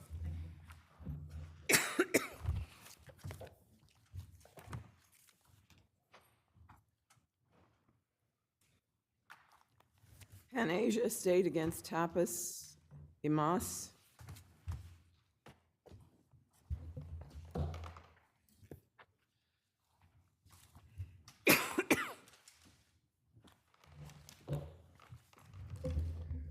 Good afternoon, Your Honors. John Durcole on behalf of the appellant, Panasia. The Supreme Court erred here in essentially rejecting the evaluation of the appraiser by coming to the conclusion that the rental value as of 2/21/24 was $80 and effectively rejecting the foundational. There's this settlement agreement, which sort of mirrors the language in the lease, right? Correct, almost Which identical. speaks written appraisal of the market rent for the leased premises as of February 1st, 2021. Why shouldn't the operative of rent be what the rent is, what the market rent is on February 1st, 2021? And you see the lease is drawn up with this idea that increases are going to come and there's going to be a 3% increase in each year during this 5-year renewal period. Well, that's precisely what the appraiser did. He determined that the effective annual rent was based on 149. He's looking at, but he's looking at periods of time other than 2021, isn't he? No, but he had to do that because you had a unique situation here. You had a pandemic. You had no comparable lease Well, there are no rentals. provisions in the settlement agreement or the lease dealing with the pandemic. I mean, there's nothing in the language of the lease which deals with the pandemic. Yeah, but the appraiser is entitled, the settlement agreement doesn't set forth what methodology that the Settlement appraiser. agreement talks about market rent, doesn't it? Well, it says market rent, but how do you Market rent- how do you determine market rent? If What I methodology do you might employ? ask the question. It talks about market rent on a particular day, on the day that my Most certainly colleague, does, Your Honor. on the day that my colleague said, February 1st, 2021. It doesn't say anything about effective date Right. or about the analysis that's done. So why shouldn't we be looking at the settlement agreement, because that's what the parties agreed to, market rent on that particular date? Because the appraiser determined that the appropriate methodology was to employ the methodology of effective rent. And effective rent was the proxy, right, for market rent. And he says that in his appraisal. He says, because we have no comparable rentals, we're going to estimate market rent as of 2/21/24 based on the effective rate. Which is really nice, except that there's different definitions to effective rent and market rent. They have different definitions, and you entered into a settlement agreement. Maybe today you're sorry you did, but that's the settlement agreement that you entered into that said you have to figure it out on the market rent. So although it's interesting and it's a good explanation, it really isn't, it doesn't go in conjunction with the terms that you set for this deal in your settlement I would agreement. completely disagree with Your Honor. Why You is have that? to give broad deference to the appraiser, right? And the appraiser is the one who's determining market rent based on the definition of market rent that he has in his appraisal. And the definition of market rent includes looking at the entire term of the lease. And he determined that there's no market. At $80 a square foot, there was no market. If there was a market at $80 a square foot, you would see comparable lease transactions. So how is that consistent with the idea that you're looking at a specific date of February 1st, 2021, and then you are providing that that rent is going to go up 3% per year for each of the next 4 years? Well, you were in a pandemic where there's no comparable rentals. The idea of market rent was based on a But you hypothetical. did come up with the rent. The appraiser did come up with the rent for February 1st, 2021. It's just he says, look, it's because of the pandemic. It's really would be a different rent.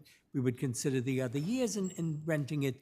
But none of that is in the settlement agreement. But it doesn't matter because, well, the settlement Doesn't agreement. matter? It doesn't matter that it's No, not in because the the settlement agreement only tells the appraiser to determine market rent. How he goes about doing that, what tools he uses, what methodology he uses, is up to him, But right? it sounds like two totally different things. It's two completely different analyses. It's the One same- is no. market rent, one is the effective date that you're using. When you don't have comparable rentals, and you're talking about hypotheticals and concepts, you have to employ an effective rent methodology, which is. So isn't what you're You doing, have to that give deference isn't to what that. the appraiser is doing, well, we're going to have a rent for February 1st, 2021. We're going to have what a different rent would be on February 1st, 2022, and then there'd be a different rent for February 3rd, 2023, et cetera. But that's not That's not what this talks about. It's not what the settlement talks about. And then why would there be a 3% per annum increase if He that's the way he you're looking at determined it? that the annual rent in year one, right, as of 2/21/20, he came up with a specific valuation as of that date, and that was the effective rent. That's the conclusion he came to. And he had to come to that conclusion based on this distortion caused by the pandemic. He was very clear on that, and if you read his affidavits, which you can do, he was absolutely clear as to why he did that. Thank you. Okay, You have thank you, rebuttal. Your Honor. Thank you.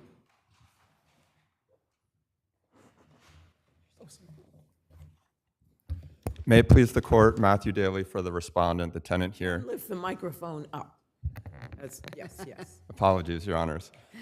So as the court is aware, the parties agreed in the settlement agreement to set market rent as of February 1st, 2021. So your adversary seems to suggest that even though, we all can agree that that's what it says, market rate of that date, that it was up to the appraiser who was to come up with the market rent to figure out how to, what his methodology would be.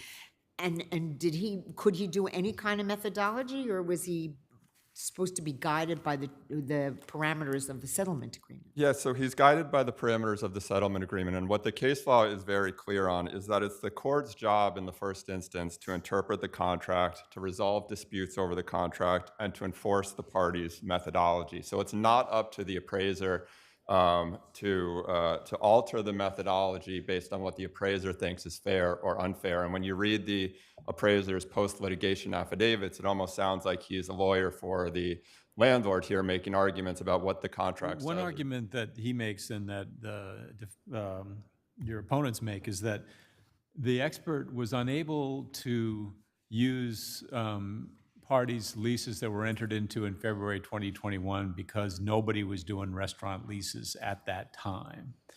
But that's only one way of measuring market rent, right? To see what someone has entered into a contract. You can also see, I guess, what other restaurants of comparable size are paying in February 2021 for rent, right?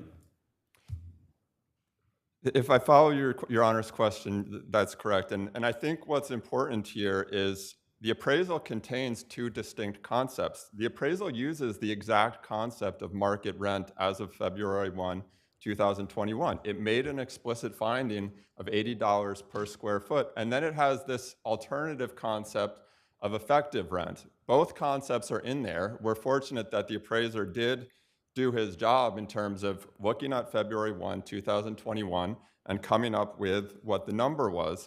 And then our position is that he went beyond the scope of the settlement agreement to say, well, I'm not just going to look at February 1, 2021. I'm also going to look at 2019 because the landlord's engagement letter told him to do that. I'm also going to look at 2022 because, again, the engagement agreement told him to do that even though it's outside the scope of the settlement agreement.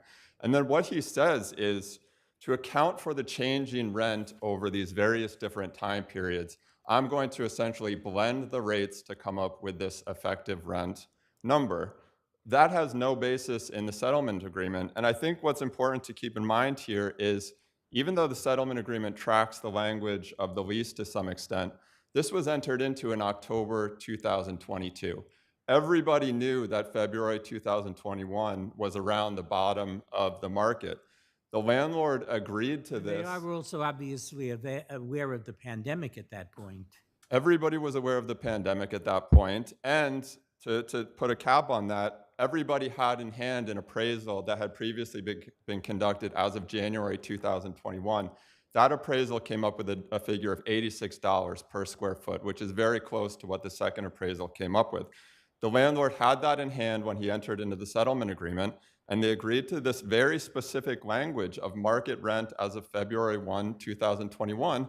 That was the consideration to settle this prior lawsuit and dismiss claims against the prior landlord. So, again, I just think the key language in the appraisal... It results in a windfall for your client, but it seems to be no other choice under the language of the settlement agreement. And I would dispute the fact that it's a windfall because my client gave up important claims, including damages claims that it had against the landlord. It had injunctions against the landlord in the prior action because the court was requiring the landlord to do certain things to keep this building safe. This was a negotiated settlement. It was a negotiated settlement. Both parties were represented, both parties came to this agreement that didn't mince words when it said market rate. Yes, and it was done after mediation as well, with the mediator appointed by the court. So again, just to conclude, the only two documents that the court should consider are the settlement agreement, the appraisal itself, and the appraisal uses this exact concept, $80 per square foot for market rent at the relevant time. Thank you, Your Honors. The settlement agreement also says no free rent to the tenant. The $80 a square foot includes 6 months of free rent. The appraiser was clear on page 49 of his appraisal that if he represented the tenant in this transaction, he would do half rent for the first year and market rent during the second year. And that tracks what he determined as $80 per square foot. You can't come to the conclusion that $80 a square foot was the market rent because it included a 6-month period of free rent and there was no market. No landlord was going to enter into a lease for $80 a square foot. So if the determining market rent essentially is what a willing landlord would rent a space for to a willing tenant, and no landlord would rent give a 5-year lease to a tenant at a below market $80 rate and 3% thereafter. And what the appraiser said in his affidavit is landlords in that situation would rather keep their spaces empty. No landlord would do it. There was no market. That's why there was no comparable rentals. And there's no prior appraisal. It was a broker opinion. It's not what we agreed to in the settlement agreement. The settlement, I think you have to give deference to the appraiser, and he concluded it was his he was the one who determined the methodology. He employed effective rent to determine the market rent, and effective rent is the market rent as of 2/21/24. Thank you, Your Honors. Thank you. Thank you both. Garcia versus Brockenberry.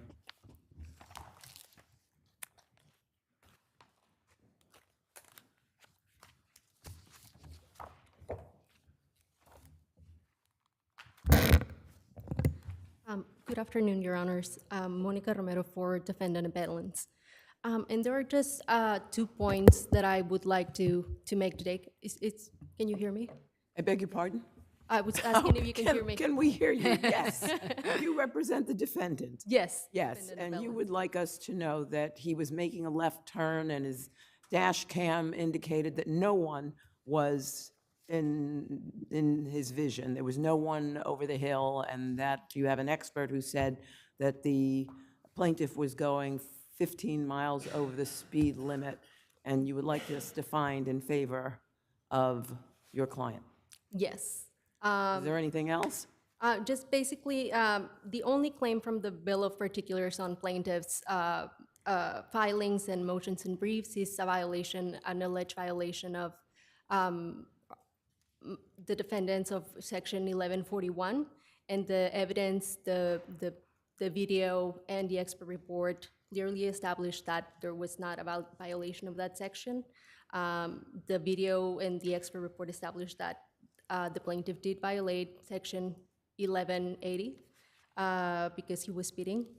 And then finally, the expert report establishes that if the plaintiff had not been, or if he had been driving at the speed limit, the accident would not have happened.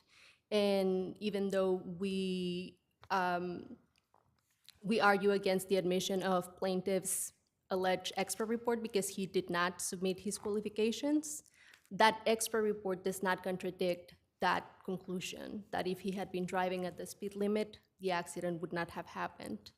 And then finally, just one more point, Your Honors. From the very beginning, the plaintiff has failed to conduct this case in a way that is appropriate before the court. His motion for summary judgment relied on falsehoods and conclusory statements. He submitted a false affidavit. The qualifications of the alleged expert were never submitted, and today they did not show up. Thank you very much. I think we have your point. May I just finish? I really think we have your point, and we've heard you. Thank you so much. Thank you. P1 Finance versus Evergreen Builders.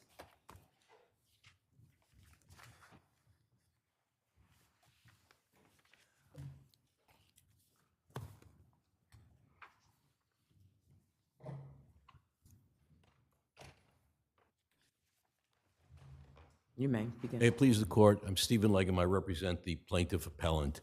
There's a long line of cases in the Second Department on this issue. The defendant, I submit, in asking for a different result from this court, is really confusing the issue. The defendant takes the two contracts here and combines them somehow or other. There are, however, two separate contracts. The one contract is between the defendant and its insurer. The other contract is between the defendant and the plaintiff. The plaintiff is a lender. The plaintiff is not an insurer. I guess the way those two interact is that depending upon what your client can recover from the insurance company, James, that will determine what you can recover from the defendant in this case, and therefore it's not a sum certain, and therefore it's not appropriate for 3213 treatment. I don't believe so, Your Honor, and here's why. We have no affirmative obligation to try to collect the collateral. That's in the premium finance agreement, number one. Number two, no lender ever has to get the collateral. They have an unconditional promise to repay. If we get the collateral, we give them credit, but we don't have to go Didn't the chase their... Second Department, in a case such as this, deny summary judgment in lieu of complaint?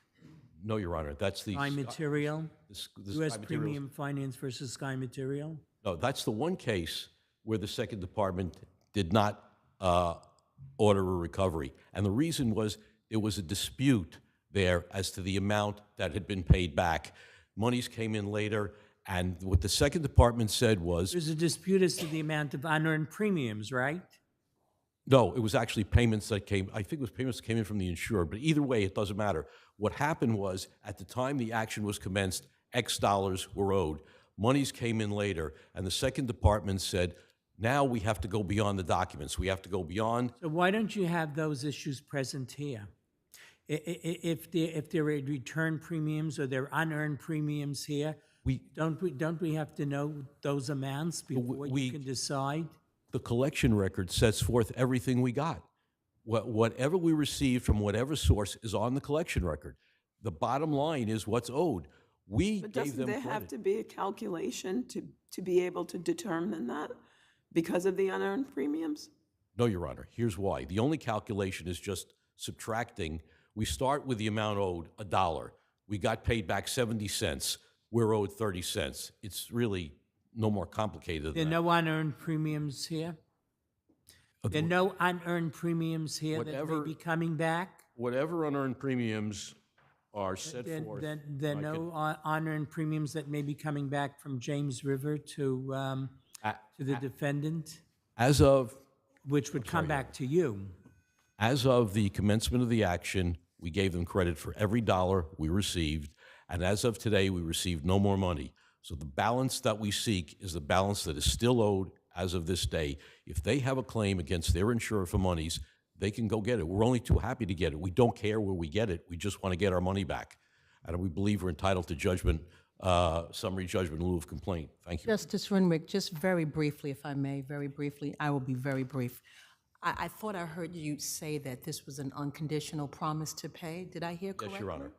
And the reason why I wanted to pose that, because I didn't see that word listed anywhere in the agreement. I have it right here. Maybe you can point me after, not now, but I didn't see it.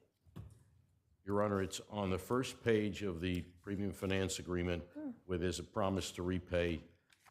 I'll have it right here in 1 second. I'm looking, I don't see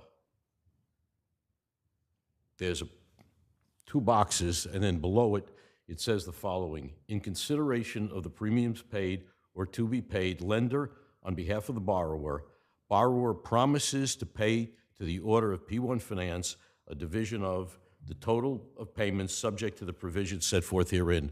That, I believe, is the unconditional promise to repay the monies that we've loaned. Oh, but that word, once again, I didn't hear the word unconditional, but we can deal with it later. Thank you. Thank you. Thank you.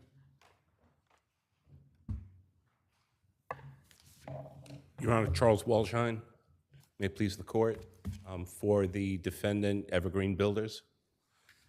Unfortunately, we don't have a more detailed decision to deal with, to pointing to what facts, because what facts are undisputed and what facts are actually in dispute.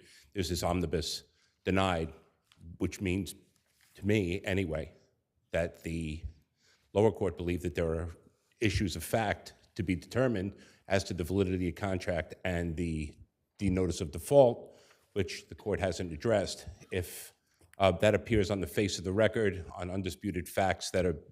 Is it your position that this can be a matter of summary judgment in lieu of complaint, because there may be monies coming back to plaintiff which have not yet been returned?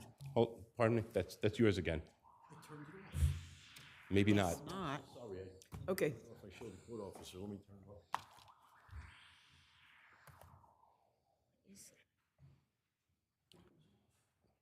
We're under attack.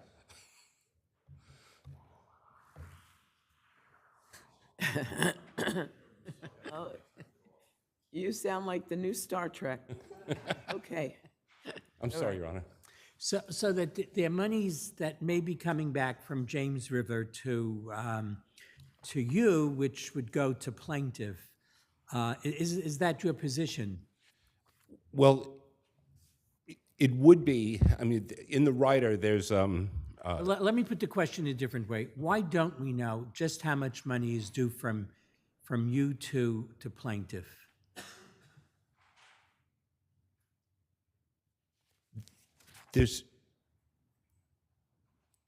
Because there are certain parts, which is one of the issues that would be addressed at trial or at discovery. In this case, the amount is like there's a contract. The real contract is with James River.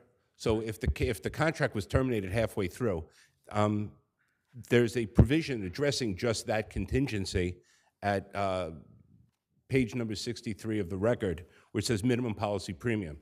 I won't dispute, or the defendant will not dispute, that the plaintiff is certainly entitled to an unearned, to a certain amount, or some certain that is owed, but it's not this amount. Because they're entitled to I think it's 25% of the policy. But if there's some termination of a policy, because a job stops or there's some other contingency that they're allowed to that the defendant would be able to terminate the contract at some point within the parameters of this contract, we would not owe the plaintiff that money. Well, you have an agreement with the financing company. Now, they're paying money to James River, but their agreement is with you. He says that nothing has changed since the day that they brought the action until today. So why can't we figure out how much is due, and that's the end of the story? What's still out there? Well, if there was a trial to say how much is actually due, if there was, I guess, in this. I don't care about a trial. I just want to know why can't it be figured out on the papers that we have before us today? Well, because I think there would be certain facts that would bear upon how much is actually owed. Like what? What? Whether the contract was terminated. This is a COVID contract. This default allegedly happened during a disruption in the ability to actually conduct construction, which is the kind of policy this is. The general liability policy. You don't know what date that was? Was during. I don't know. Because we haven't done discovery yet. I mean, I could guess, but I'm not going to guess for the court. I can't say something I don't know. The question is it not whether James River owes you money on the cancellation of the policy? Is that the issue? That could be one possible issue. What other possible issues are there? Whether the cancellation was valid and whether the creation of the finance agreement was valid in the first place because of sections 576, 567, and 571, which govern the creation and termination. But isn't that only when you want to receive a cancellation charge, or you want to furnish attorney's fees, which are not an issue here? I think that's section 569. But I think 576, you have to have a proof of nailing of a default. Then in 567, you have to have the proper form and content, and it goes to an open box, the identification of the policy, which is left open. And then clearly the statute or the legislature contemplated at some point that people might go into contracts without you point to that notice. Would a failure to receive that notice excuse repayment to the loan? it rescinds the notice of default. Then you can't bring this action without a notice of default. It's a condition precedent, very much like an RPAPL 1304 notice. It has to be proper form, proper content. And we're missing content, which means it's not in the proper form. Well, wasn't there an affidavit of service? Wasn't there an affidavit of proper service? Also, I think it was raised in the brief and in the lower court and here that this is that the affidavit of service or the affidavit of mailing, to be more precise, the affidavit of mailing is hearsay, no personal knowledge, and again, the RPAPL. Dunoff's affidavit didn't establish proper service? I don't believe so, Your Honor. Mailing, Your Honor. I don't believe so. It's hearsay. She's got no personal knowledge, and she lays a great foundation for records without any personal knowledge of the mailing. In other words, she did not go to the mailbox. She didn't set forth their procedures? Well, she says a computer does it, and the computer's never wrong. In other words, there's a database, and there's some record, like a computer is going to produce a record. They can't say a computer does it, and just because a computer does it, that's our procedure. That does not meet the standard under 4518. Doesn't make that a business record. You have to have a business record that shows mailing. You have to show a certified mail receipt that was with a postage stamp on it or something like that. This is inadequate. Thank you. Thank you, Your Honor. As far as the issue of the blank space, subdivision B allows for a blank space with respect to the policy number. Everything else is complete. I don't understand this dispute about how much is collected. In the record, which was Exhibit B to the motion, there's the collection record with a bottom line. They don't point to any number here that's incorrect. They don't say we received additional monies. They don't say you got monies and you didn't get credited. They've gotten credited for every single dime. Again, it's a confusion here. Well, I just want to go back, if I may, because a lot of, most of your adversaries' arguments dealt with the problem with the notice of default and how it was served or not served, rather than the amounts. We didn't even get to the amounts. He just says, on a technical basis, that in order to bring this, to be able to bring this action, you have to have properly served a notice of default. Can you speak to that briefly for 30 seconds? What did you put in to show us, other than the Dunoff affidavit, that in fact this was done appropriately? Two things about that, Your Honor. Number one, we did properly go through the procedure under 576. We only have to show the reliability of our procedures. We don't have to show actual service. It's impossible for any lender to have somebody with personal knowledge of every single notice that gets sent out. But let's put that aside. It doesn't matter. If, in fact, the insurance should have been canceled, he can go back to his insurance company and say, I want coverage for that period of time. That's not the point. There's 3213 is a particular procedure. It's for a payment, if it's on payment of money only, and you're asking us that you want to win, and he's saying, well, there's some issues I have here, and don't we have to look at those before we can let you win? Yes, Your Honor. And the issue they're raising is between them and their insurer under a separate contract. They're claiming there was some kind of reduction in coverage and a change. Go back to your insurer. That's between you and them. I can't get involved in that. I'm not a party to that contract.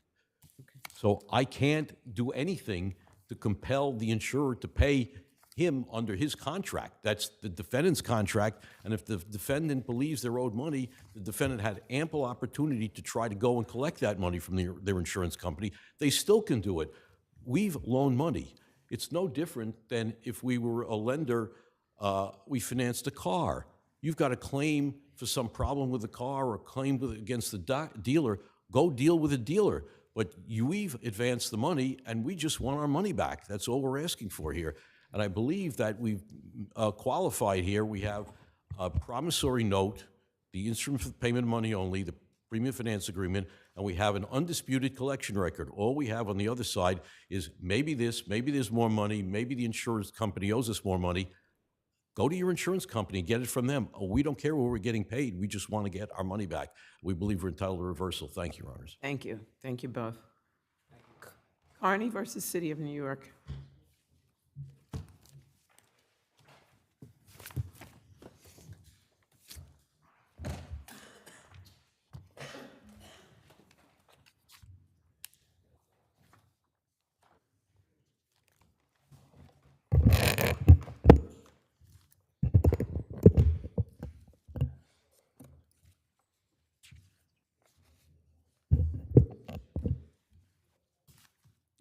Good afternoon, Your Honors. May it please the court, Diana Lawless for the city.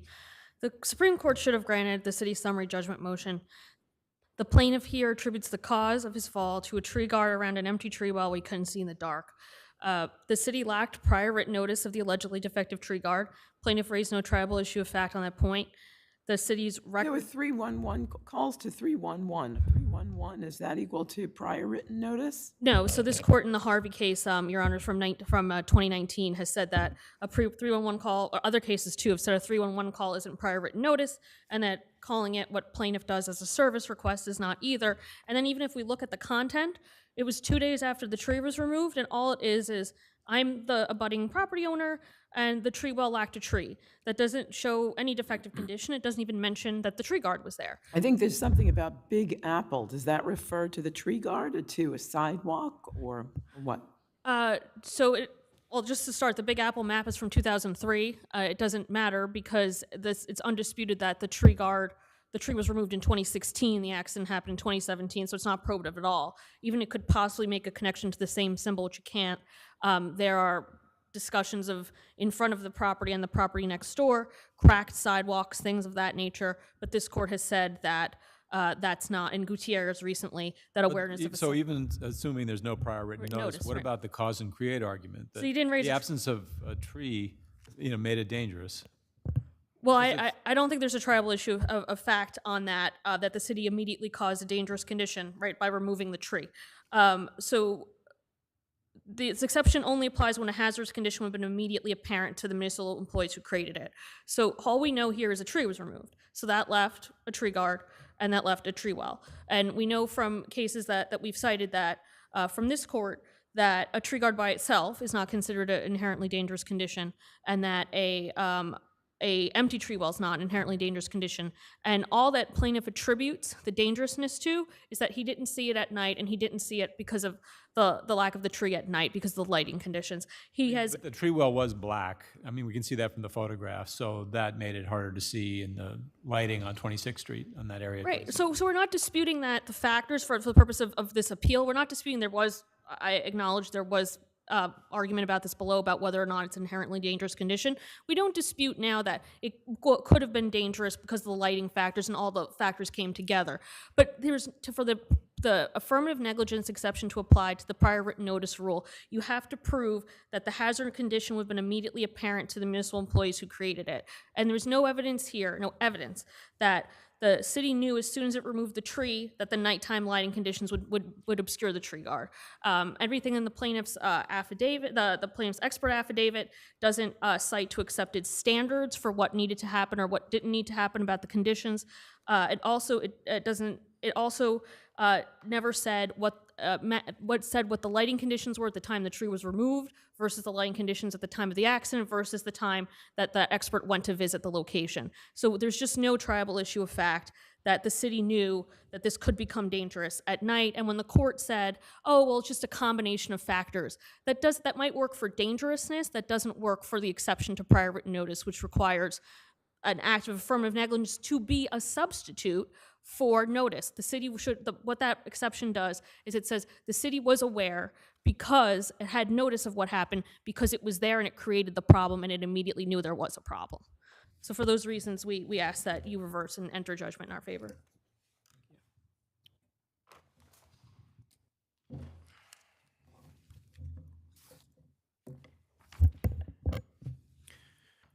Good afternoon, Your Honors. May it please the court. My name's Anthony Zullo on behalf of the plaintiff. You hear me okay? Perfectly. Okay. The lower court properly considered the evidence presented, including plaintiff respondent's expert affidavit, and properly determined that the affirmative act of removing a tree surrounded by a tree guard, created an immediately apparent dangerous condition to the city workers who did this work. The lack of visual cues, coupled with the height and color of the tree grate and the fact that there were trees readily observable in the distance, raised the triable issue of fact as to whether the defendant appellants caused and created the condition giving rise to the subject accident. I don't think that there's any rule as to how high, any requirements to what certain height that the tree guard has to be. Is there? I think you There is, mentioned something like that. they say in one instance of the New York City Parks and Recreation, it's a mere recommendation that it should be between 18 inches and 24 inches.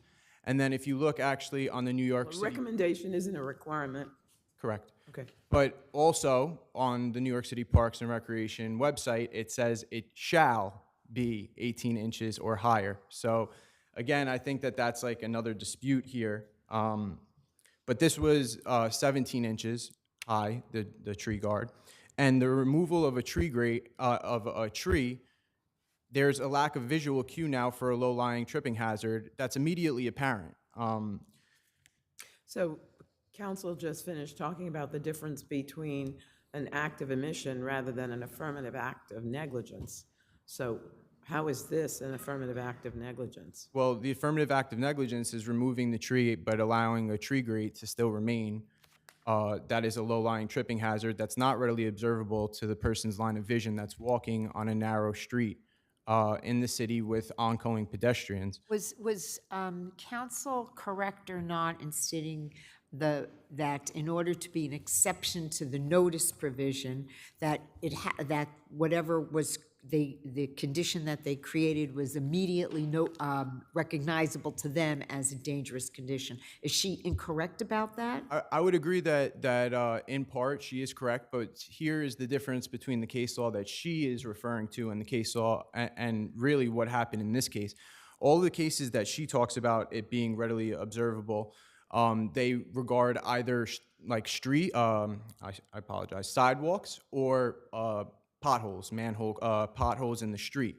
And those things happen over time. Every expert in the cases that she actually cites says that this was done due to conditions of water and wear and tear. And actually those cases discuss the fact that that's because over time this ends up happening. That's not the case here. This is immediately apparent. Once the tree is removed, any worker that's in that area, once the tree gets removed, is going to see that now there is a tree grate there that's lower than the recommended industry standard and is a tripping hazard. It's black, it's dark, there's no lighting anywhere near, there's no light poles. It's right in front of the worker that does this work.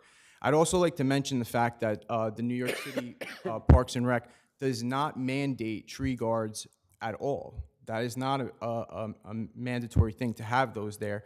It's actually there so that when there is a tree in there, that dogs don't jump over and go to the bathroom there, things of that nature. So when appellant argues the fact that there's no rule that says it should be taken out or things of that nature, well, there's no rule that requires this to be there in the first place. So when you remove something... Counsel, if we agree with you, does that mean that there's going to be a hard and fast rule that any time the city removes a tree from a tree well, it has to immediately replace the tree? Or get rid of the tree well, I guess, would be the alternative. I mean, is that the necessary result of your I think there's many ways to make sure that this doesn't happen, right? A visual cue of some sort being in the tree well to then make people aware of that would be one way of doing it. Removal of a tree grate is another, or planting of a tree is another, but there's many ways to do this without leaving a low-lying tripping hazard outside of the line of vision for somebody walking in a city street. I mean, my client testified that he's walking in a city street. It's the first time that he's walking on that street. And as he's walking... Trying to get around people. Well, he who are had walking three. Straight. He had three People pedestrians. are walking straight. Nobody's walking on the side where he chose to go. So they're walking straight, and he wants to get around them, and so that's when he goes into the tree well. Well, I would say that, number one, the street was a very narrow street, as my expert has spoke about. That's okay. They're in narrow streets. Right. Well, and as they were oncoming, he did move to his right for oncoming pedestrian traffic, and he was looking straight in his normal line of vision.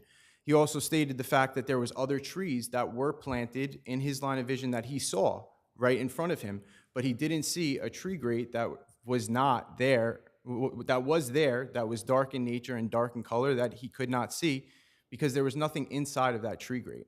I'd also like to just point out, I know that I'm on the clock.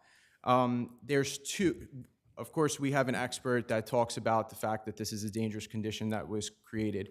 But there was two cases that were referenced by the appellant, and they pretty much say, well, we don't have an expert, but you know, the First Department has held before that this is not a dangerous condition. And I just want to point out that that's not true at all. And those two cases actually have completely different facts than the one here.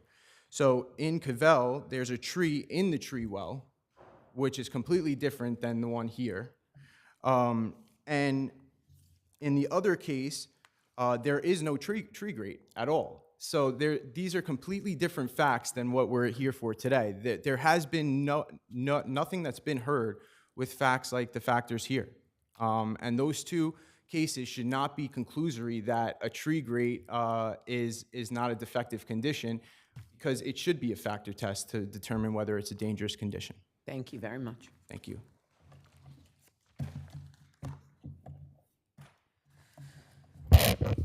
I think that what this is really about is the purpose of the prior written notice rule, and what Justice Moulton just said. It's like, are we going to create a standard that every time the city removes a tree, it has to immediately put in a new one? And I think it would have to, because I don't know much about how trees are actually put in and put in and around the city, but I don't think you can remove one and then just bring a new one right there and put it in the same hole.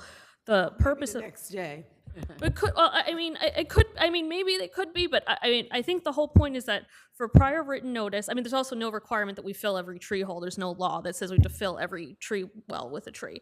But the purpose of the prior written notice law that in many municipalities, including this one, have, the Court of Appeals has explained the policy, is it's because the cities, the municipalities are not charged with checking every single thing about all of the outdoor premises that they own and manage at every minute. So yeah, we're not going to dispute that there can be hazards. The purpose of the prior written notice rule, so we're aware of them so we can fix them. And with plaintiff's counsel here talking about, well, this is the size of the tree guard, and the people who removed the tree should have known it was 17 inches high. His counsel did not, his expert did not cite a legally binding standard for that, and that's what the Koval case said, that a 17-inch guideline has nothing to do, is not a binding standard. It can't raise a fact issue, and it has nothing to do with protecting people. It has to do with protecting the tree. So there's nothing here, there's no evidence here that there was anything that the people who removed the tree saw, where they had just the tree guard, which is the usual tree guard, there, in the empty tree well, that they would know things would conspire, like darkness, colors, things of that nature at certain times of day, that there would be a tripping hazard. So there's no evidence in the record that there's a tribal issue of fact as to whether or not that city knew that it immediately caused a dangerous condition when it did this. So for this reason, we ask that you reverse and enter summary judgment for the city. Thank you. Thank you both. Same to you. Carney versus the City of New York. That was Carney. Oh, I'm sorry. I'm sorry. Pellerano versus New York City Health and Hospitals Court.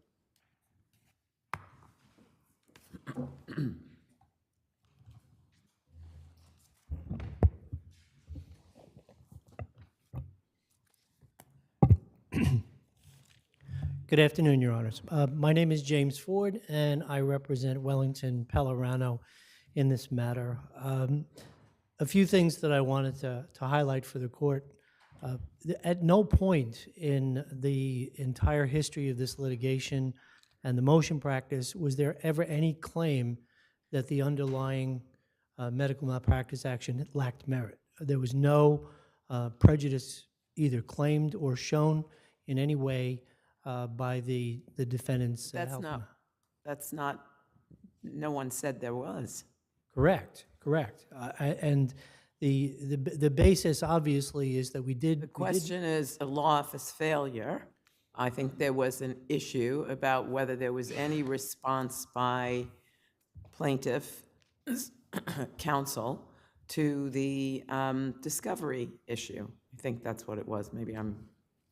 But Your Honor, I think the more narrow issue though is that Judge Guerrez actually had already disposed of that issue and determined that there was no issue with, or basically that the law office failure was a reasonable excuse. The entire decision that she rendered was that she was denying the motion to vacate the default only because there was no affidavit of merit from a doctor. That's the only basis. You made that motion the same day as you were defaulted? I believe it was the next day. It was the next day. Once, This all starts with your confusing this case with the car accident case, which is the coming of, which is what begins this malpractice case. yes, because, yes, exactly. And that, all of that happened again, and I heard the word the pandemic brought up again, but unfortunately that was part and parcel of the problem because But then, I'm sorry, didn't you make give some explanation as to why there was no affidavit from a doctor? Why you didn't have one? well, in the first instance, it was a question of speed. We wanted to file the motion right No, away. but what was the explanation? The explanation was that when we made the underlying motion, that in this particular case, we had filed a notice of claim. You said it wasn't necessary, didn't have to have one. Yes, and that was part of our argument that we made below, as far as when we made the motion to re-argue. But with regard to the motion to renew, we recognized that the court said that we should have submitted the affidavit, while at the same time acknowledging that that would have been probably better based upon the judge's decision. We said, fine, we made the motion to renew, which now contained a medical affidavit from the doctor.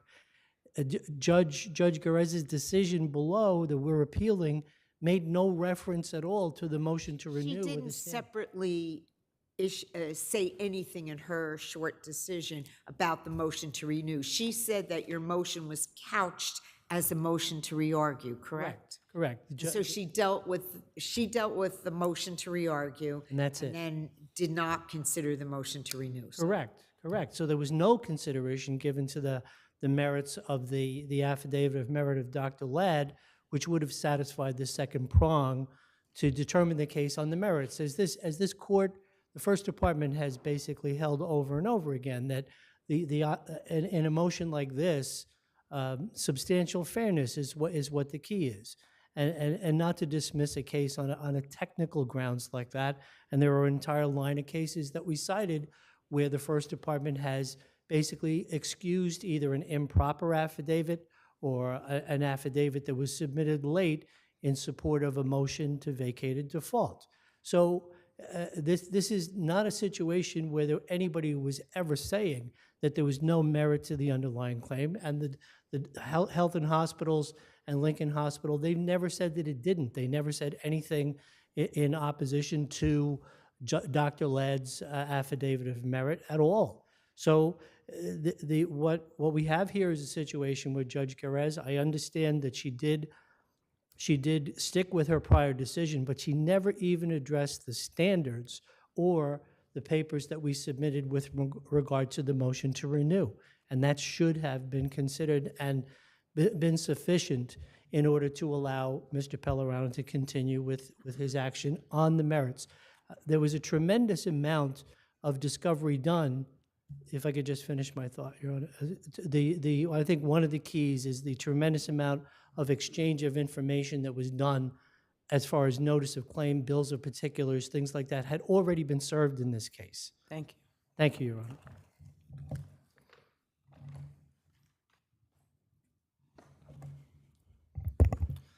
Good afternoon, Your Honors. May it please the Court. My name is Martin Rowe for respondents here.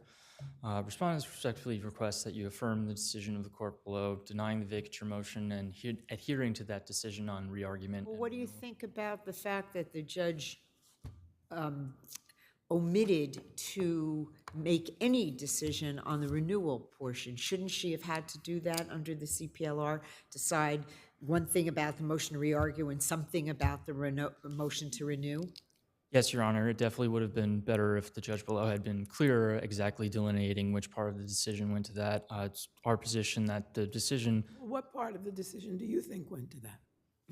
We believe when she addressed the aspect that you cannot introduce new facts on this motion, that was going to that purpose. And even if this court were to not accept our position on that, this court nonetheless has the power to reach the question of renewal. It was briefed by the parties below extensively, and the record indicates exactly what the arguments are here.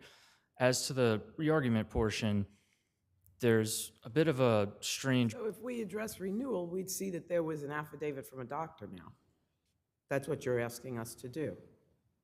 Well, it would be our contention that it was inappropriate to bring in an entirely new affidavit on renewal. The line of cases that appellant points to in his brief, all, as he indicated, have some sort of technical or procedural defect in an original affidavit that was nonetheless provided or explicitly referred to in the papers, whereas here we have a decision not to file an expert report with the motion to vacate, and then an expert report that wasn't generated until... But ultimately, a medical expert on a medical malpractice case. Yes, that's correct, Your Honor. Okay. I just do want to step back to the re-argument portion of the memo, of the motion here, where it was appellant's position below that they didn't need one, where they analogized to cases that aren't relevant here. Not the best argument Yes. to have made. Yes. So we would just like to highlight that emphatically they did need that expert affidavit here in the first instance, because this isn't a case of a sponge left in a patient or something like a res ipsa loquitur inference of that nature. This is a complex issue of medical causation that required testimony from an expert. Counsel, are you disputing on the substance the affidavit of Dr. Ladd that was submitted by the plaintiff? Did you do that, or you're just dealing with it on procedural grounds? On procedural grounds, Your Honor. You're not going to the substance saying, oh, there could be no merit because the doctor sets forth that he's an expert in that area and he does what a doctor would do in a medical malpractice case. And he goes through it for, I don't know, four or 5 pages, I believe. Yes. His affidavit. That's correct, Your Honor. So again, it's our position that under this court's case law and case law out of the Second Department, including In re Sartori and Burgos, that basis of having the new expert affidavit was plainly not a recognized basis for this motion for renewal. This court has repeatedly emphasized that renewal is to be granted sparingly. It's not a matter of right, and it's especially not given to parties when they assume in the first instance that their factual presentation was sufficient. But there are cases in the First Department, that's where we are, that talks a little bit about there is some flexibility, and even if a fact was known to the movement but not brought to the court's attention, they could explain why. Counsel indicated in an affidavit, I believe, that he was in a rush to get the motion to vacate because he was concerned about it and didn't want to take the time to get a doctor's affidavit. Good decision, bad decision, that's not what's before us. But that there is some flexibility in our reviewing of these documents on a motion to renew, and that we should not ignore substantial fairness, correct? I mean, there is case law in the First Department, Garner versus Latimer, that says that. Yes, that's correct, Your Honor. Certainly the court is not required to blind itself to the record. That's never been our contention. Our contention is coupled with the long delays and the lack of response to the discovery, and then essentially the 11th hour attempt to bring in this expert report. That was not what... What makes this case different is that there was an intentional effort, an intentional determination not to submit a doctor's affidavit. That's correct, Your Honor. Throughout the proceedings below, it's been their position, and on this appeal, it's been their position that this is one of those special cases where they categorically did not need that medical expert affidavit, whereas it's our position that this is a complex matter of medical causation that categorically did need expert opinion to prove meritocracy to the court below. If Your Honors have no further questions, thank you. Thank you. Just quickly, Your Honor. I don't know that there's any mention whatsoever as far as renewal or the standards for renewal by Justice Jerez below. She just did not address it. She didn't consider it, and that in and of itself was an error by the court below. With regard to the relative merits of the case itself, this man went to the But hospital. you could have submitted a doctor's affirmation initially, right? Yes, in So retrospect, do you get renewal when it's evidence which you could have had at the outset and didn't submit?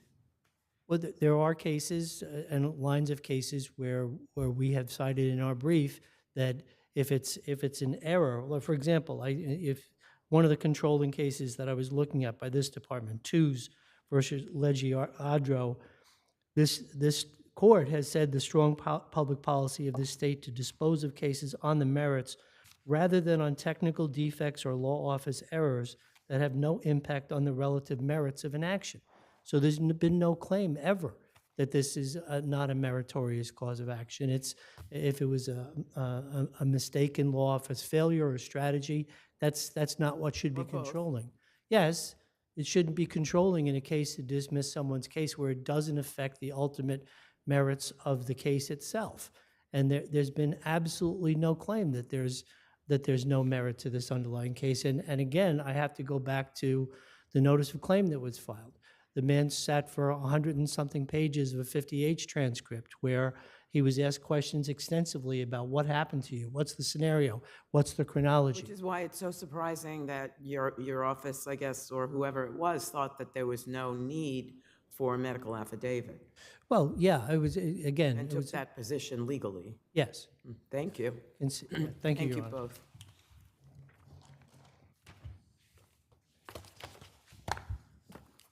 Atarian versus Sagard Capital.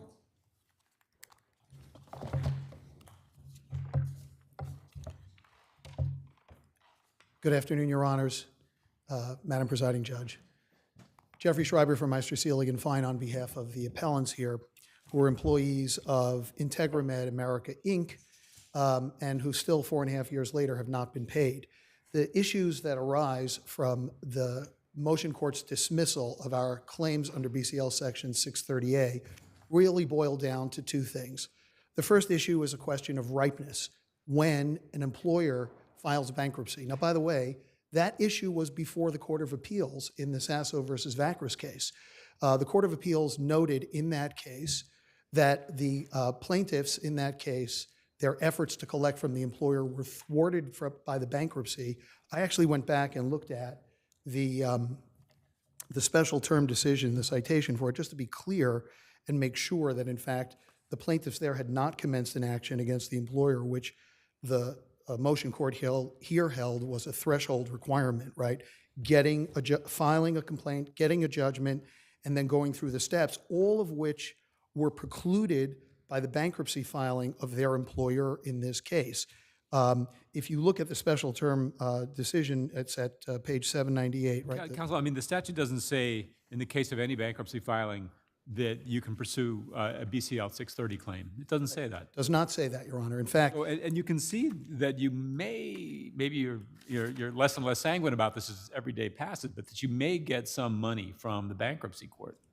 well, actually, Your Honor, the allegation in the complaint, which is entitled to be assumed to be true in this case, that it's become apparent to our clients that they're not going to get any money into bankruptcy. At best, pennies on the dollar beyond the $13,650 that they're entitled to under the bankruptcy code.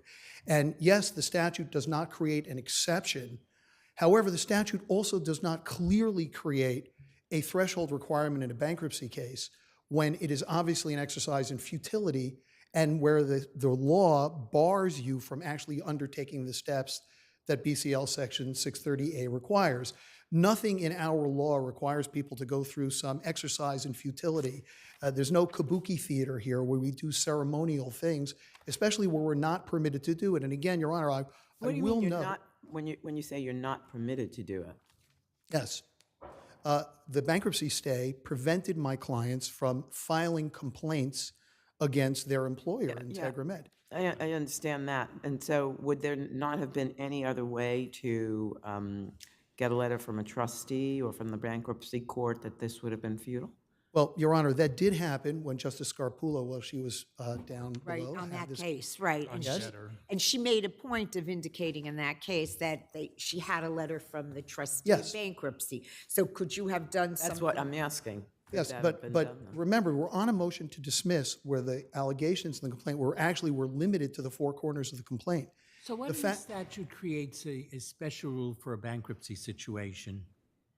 What language in the statute creates So- special treatment when you're dealing with a bankruptcy situation such as you have here? So the first thing is, Your Honor, there is no language in the statute that specifies a bankruptcy exception to when you Because have there is specific language in the statute which contemplates you are receiving a judgment. Yes, I want to talk about that for a minute. Let's talk about that language, because it's clear that the legislature knew how to use the word before and after, right? Here, they use the word before because there are two time periods in the statute that are specified. One is the 180-day period that an employee who's going to make a claim has to put the beneficial owners, we'll come to that in the second part of my argument, hopefully, right? To put the beneficial owners on notice that if the employer does not pay, they intend to assert a claim. In that notice provision, the statute says before attempting to charge the beneficial owners, you must send that notice, and you must do it within 180 days after the termination of services, which doesn't mean termination like we think about it as firing, right? That's one of the issues that was before one of the courts in the cases that we cited for you. So there, they said you must do that before. The outside date is clear. That's the way every statute of limitations is drafted, right? You must file the complaint within X amount of time after something happens. That's the end date. There's no word with respect to obtaining a judgment or an unsatisfied execution. There's no before there in the statute. It just says you have to file your case, the outside date, within 90 days after receiving an unsatisfied execution. So the statute is actually quiet about when the claim becomes ripe. And although it's not really an issue in cases where there's no bankruptcy filing, where there is a bankruptcy filing, where people have to wait interminably, I mean, we're 4.5 years out, my clients haven't received a penny, then it's, especially when it's an exercise in futility that is blocked by the law, there's no reason to make the people wait. And that's, again, that issue was in the Sasso versus Vacris case, which was before the Court of Appeals. It was the exact same situation. The employer in that case, Vacar, filed Chapter 11. The Court of Appeals noted that the bankruptcy filing prevented the employees from making the claims to get their money from the employer. And nevertheless, the Court of Appeals in that case reversed the decision of the Appellate Division and reinstated the decision below in special term and said the claims are ripe. So that takes us to the second issue here. I'm sorry, I'm out of time. I'll give you a minute to do. Thank you very much. I thought it might take a little bit, which is why I asked for 10. Which is, how do you determine whether... I'm trying to move you along even I know, and more quickly than your 10, so I'll give you one. I understand, and I'm doing it. I'm trying to talk as fast as I can, but make it so that you can still follow what I'm saying. It's late, and I appreciate the attention that everyone here has been You're giving. using up about 20 seconds, right? Okay, so here we go, right? How do you determine whether the shareholders are shareholders within the meaning of Section 630A? And what happened here was the court disregarded the language that is actually in the statute, which focuses on beneficial ownership interest. That's what the statute says. We all understand what beneficial interest means. It means you follow through to see who actually has the benefit of owning these shares. It's a concept that's used throughout the BCL and in multiple cases, right? So that in and of itself there means, and especially here, whereas we've alleged... It's a pleading motion. I mean, early on, you've pled, I think, sufficiently that point.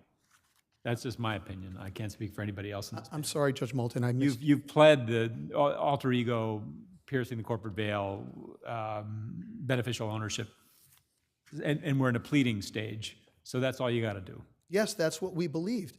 That's frankly what we believed. And I think that is actually correct. Now, these issues were grappled with by, there is no controlling appellate division decision out of any department in this court in this state on this issue. And of course, this state has a very strong policy in protecting employees and making sure that their unpaid wages get paid by insolvent corporations. This will be the first one. There are 2 cases that came out of the commercial division, right, down in Center Street, one by Justice Scarpullo, we mentioned it before, the other by Justice Ramos. Ramos, yeah. Although the Judge Ramos decision, just so we're clear, the discussion of the beneficial shareholder issue was dicta in that case, because that case, like the Wingwang case, Your Honor, that you sat on, Justice Friedman, was dismissed because there was a failure to commence the action within the 90-day period where they actually got the judgment. That's fatal to the case, right? So that's not what we're talking about here. We've alleged a timely 180-day notice. We've alleged a beneficial interest. In fact, we went beyond that. We allege that Sagard itself has admitted, in fact, proudly trumpeted, that it is the, forget one of the 10, but it is the owner of the company at issue. So there was a short reference to a piercing case, piercing issues earlier. We don't need to get to the piercing analysis here. This came up below. We offered to brief it for Judge Billings. The legislature over time has amended BCL Section 630A to make clear that no one should be able to evade the protections for employees under New York law. And one of the last amendments was to make clear that it applies to foreign corporations whose employees render services in New York. Now, once that happens, where we have an interposition of multiple entities in between, which is what happened here. And by the way, we didn't even know the names. We only learned that in opposition, right? There's no discovery in this case. We were dismissed at the pleading stage. The BCL Section 630 is a statutory piercing/alter ego theory of recovery, if you want to think about it that way. That means that once I go up one level, then I just keep going up to who the ultimate beneficial owner of the interest is. It doesn't matter where those other corporations are. There was discussion in the record below, and when we argued the motion, and there was also discussion in the briefs about what state law applies. Is it Delaware or is it New York? We concede that an ordinary piercing case where you have a Delaware corporation, Delaware law would apply. That's not an issue. No, it's not. And I'm going to ask you to wrap up because now you're going off on a number of different issues. Let's just focus. I'm going to wrap up right now, right? So that's not the issue. The issue is what applies here. And as Justice Moulton mentioned, we pleaded more than enough to show that Sagard is in fact the beneficial owner of, and one of the people who have liability. That is true. Thank you. Thank you, Your Honor.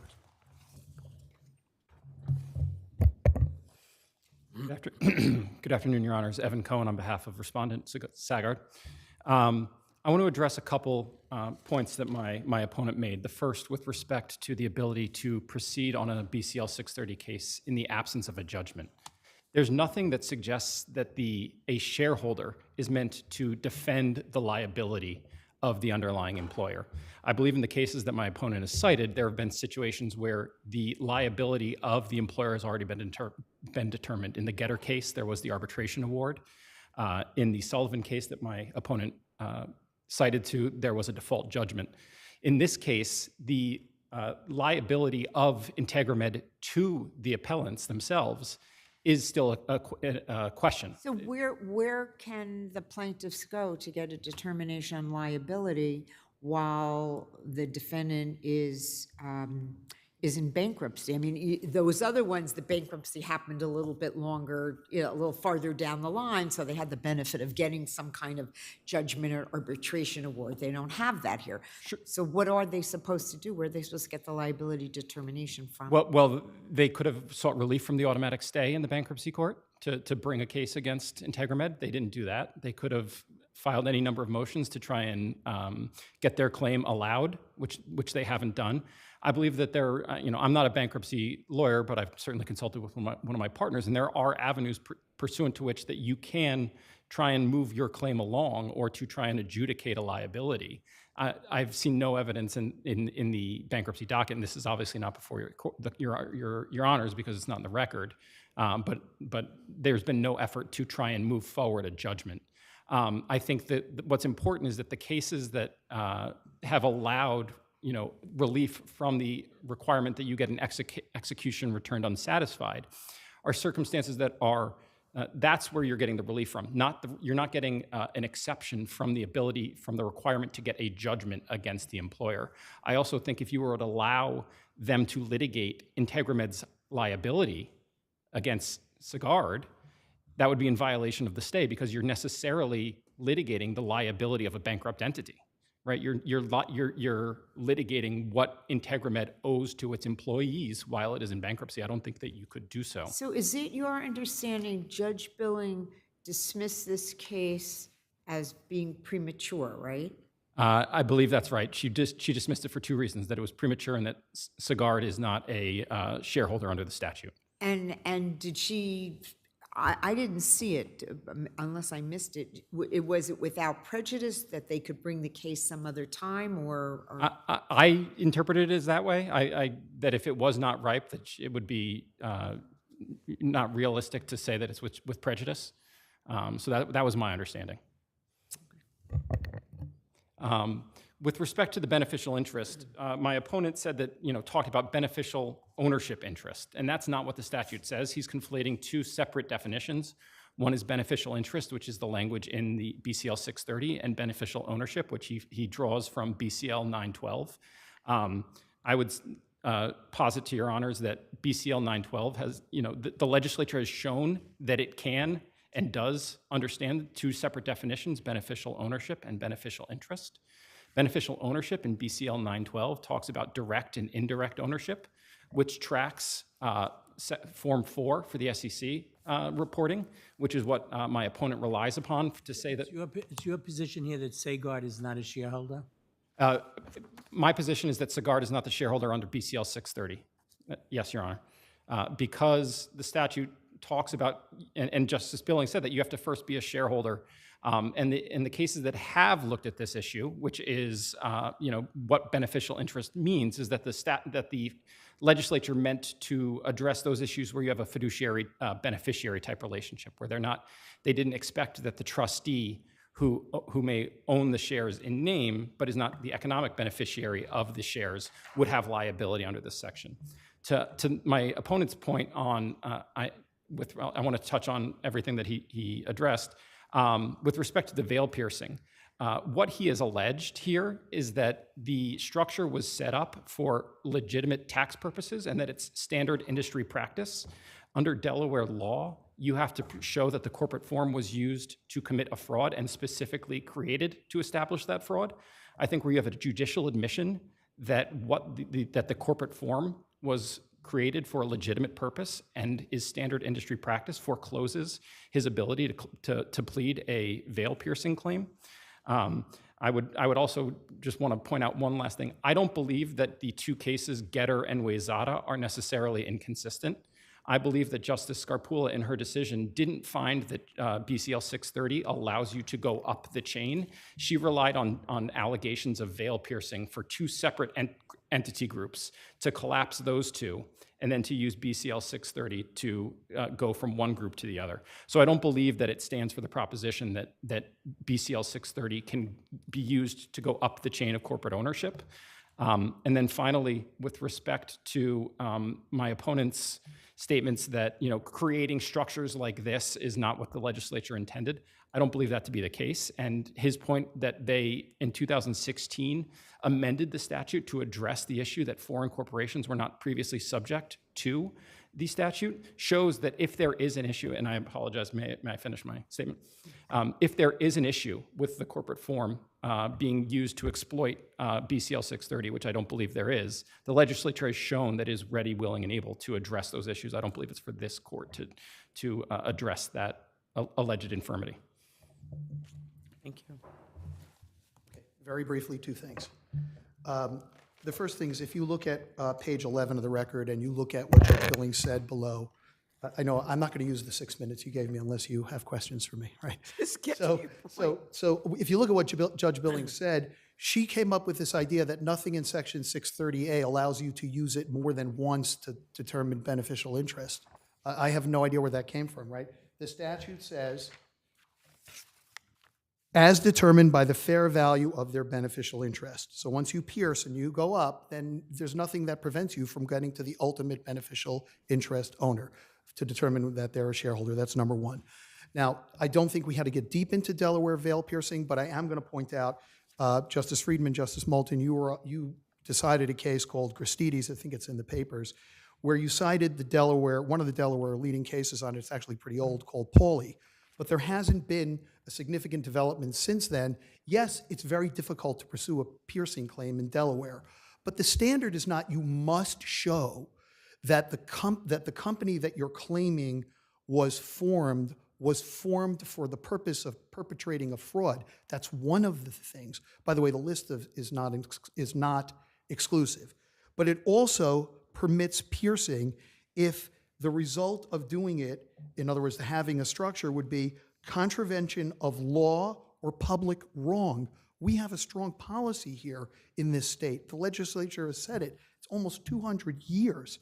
So even under Delaware law, which I don't think applies, as we've said, but even under Delaware law, if you had to somehow say you can only use Section 630A once, and therefore you're stuck at one level up and can't go the other two to get the Sagard, under Delaware law, if we could show, in other words, if we weren't dismissed at the pleading stage, and we could show that in fact this is in violation, contravention of the law or violation of public policy, and here it is, then we could use that to pierce even under Delaware law. Thank you so much. Thank you. Thank you both.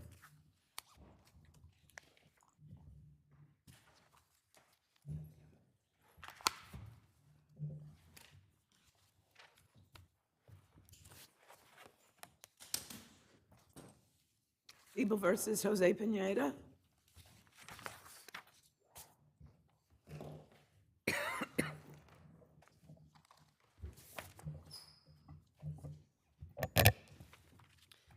Good afternoon, Your Honors. Rebecca Gannon of the Legal Aid Society on behalf of Mr. Jose Pinetta. In this specific case, it was an abuse of discretion for the court to impose an additional 6 months to Mr. Pinetta's sentence solely because he didn't appear in court and delayed sentencing by 1 day because he couldn't tear himself away from his dying grandmother who was in the hospital.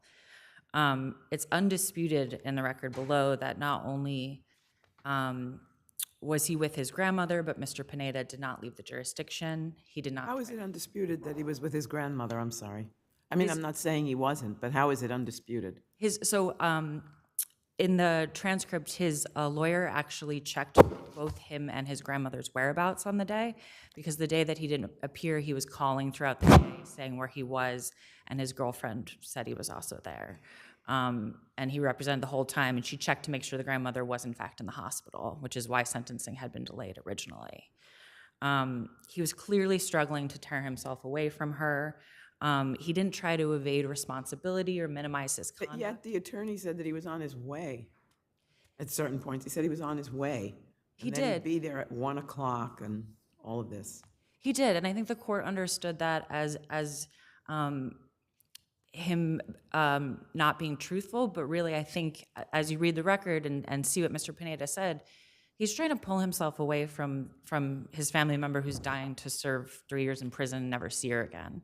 I think he was honestly trying to come. He did show up at court, albeit at 6 o'clock, and took a video of himself that he offered to show the court, and then he voluntarily... It was startling, surprising a little bit that he took the video to show himself in front of court, but didn't take a video in the hospital or bring any, I'm not saying he wasn't there, but he certainly didn't bring anything from the hospital or anything else, but he took a video in front of the court at 6 p.m. I think it's not surprising, Your Honor, because the whole reason the sentencing was delayed to begin with is the court agreed since his grandmother was in the hospital, and the lawyer confirmed it and had made contact with him, so I think that was sufficient to show, and no one questioned that he wasn't there. Well, the defense counsel had requested the week before, I guess it was, an adjournment for a few days to give him some time, and the judge granted him a couple days. And he knew, reading the transcript and the hearing, that if he didn't show up on the day he was supposed to, that the judge said, instead of 3 years, I'm going to give you 7 years. And nonetheless, even though she gave him a few days, even more, he didn't show up. So, I mean, the judge did not give him the 7 years. It might be a different argument then, but she gave him the extra 6 months. You're right. How is that an abuse of discretion? It's, if I may answer, of course.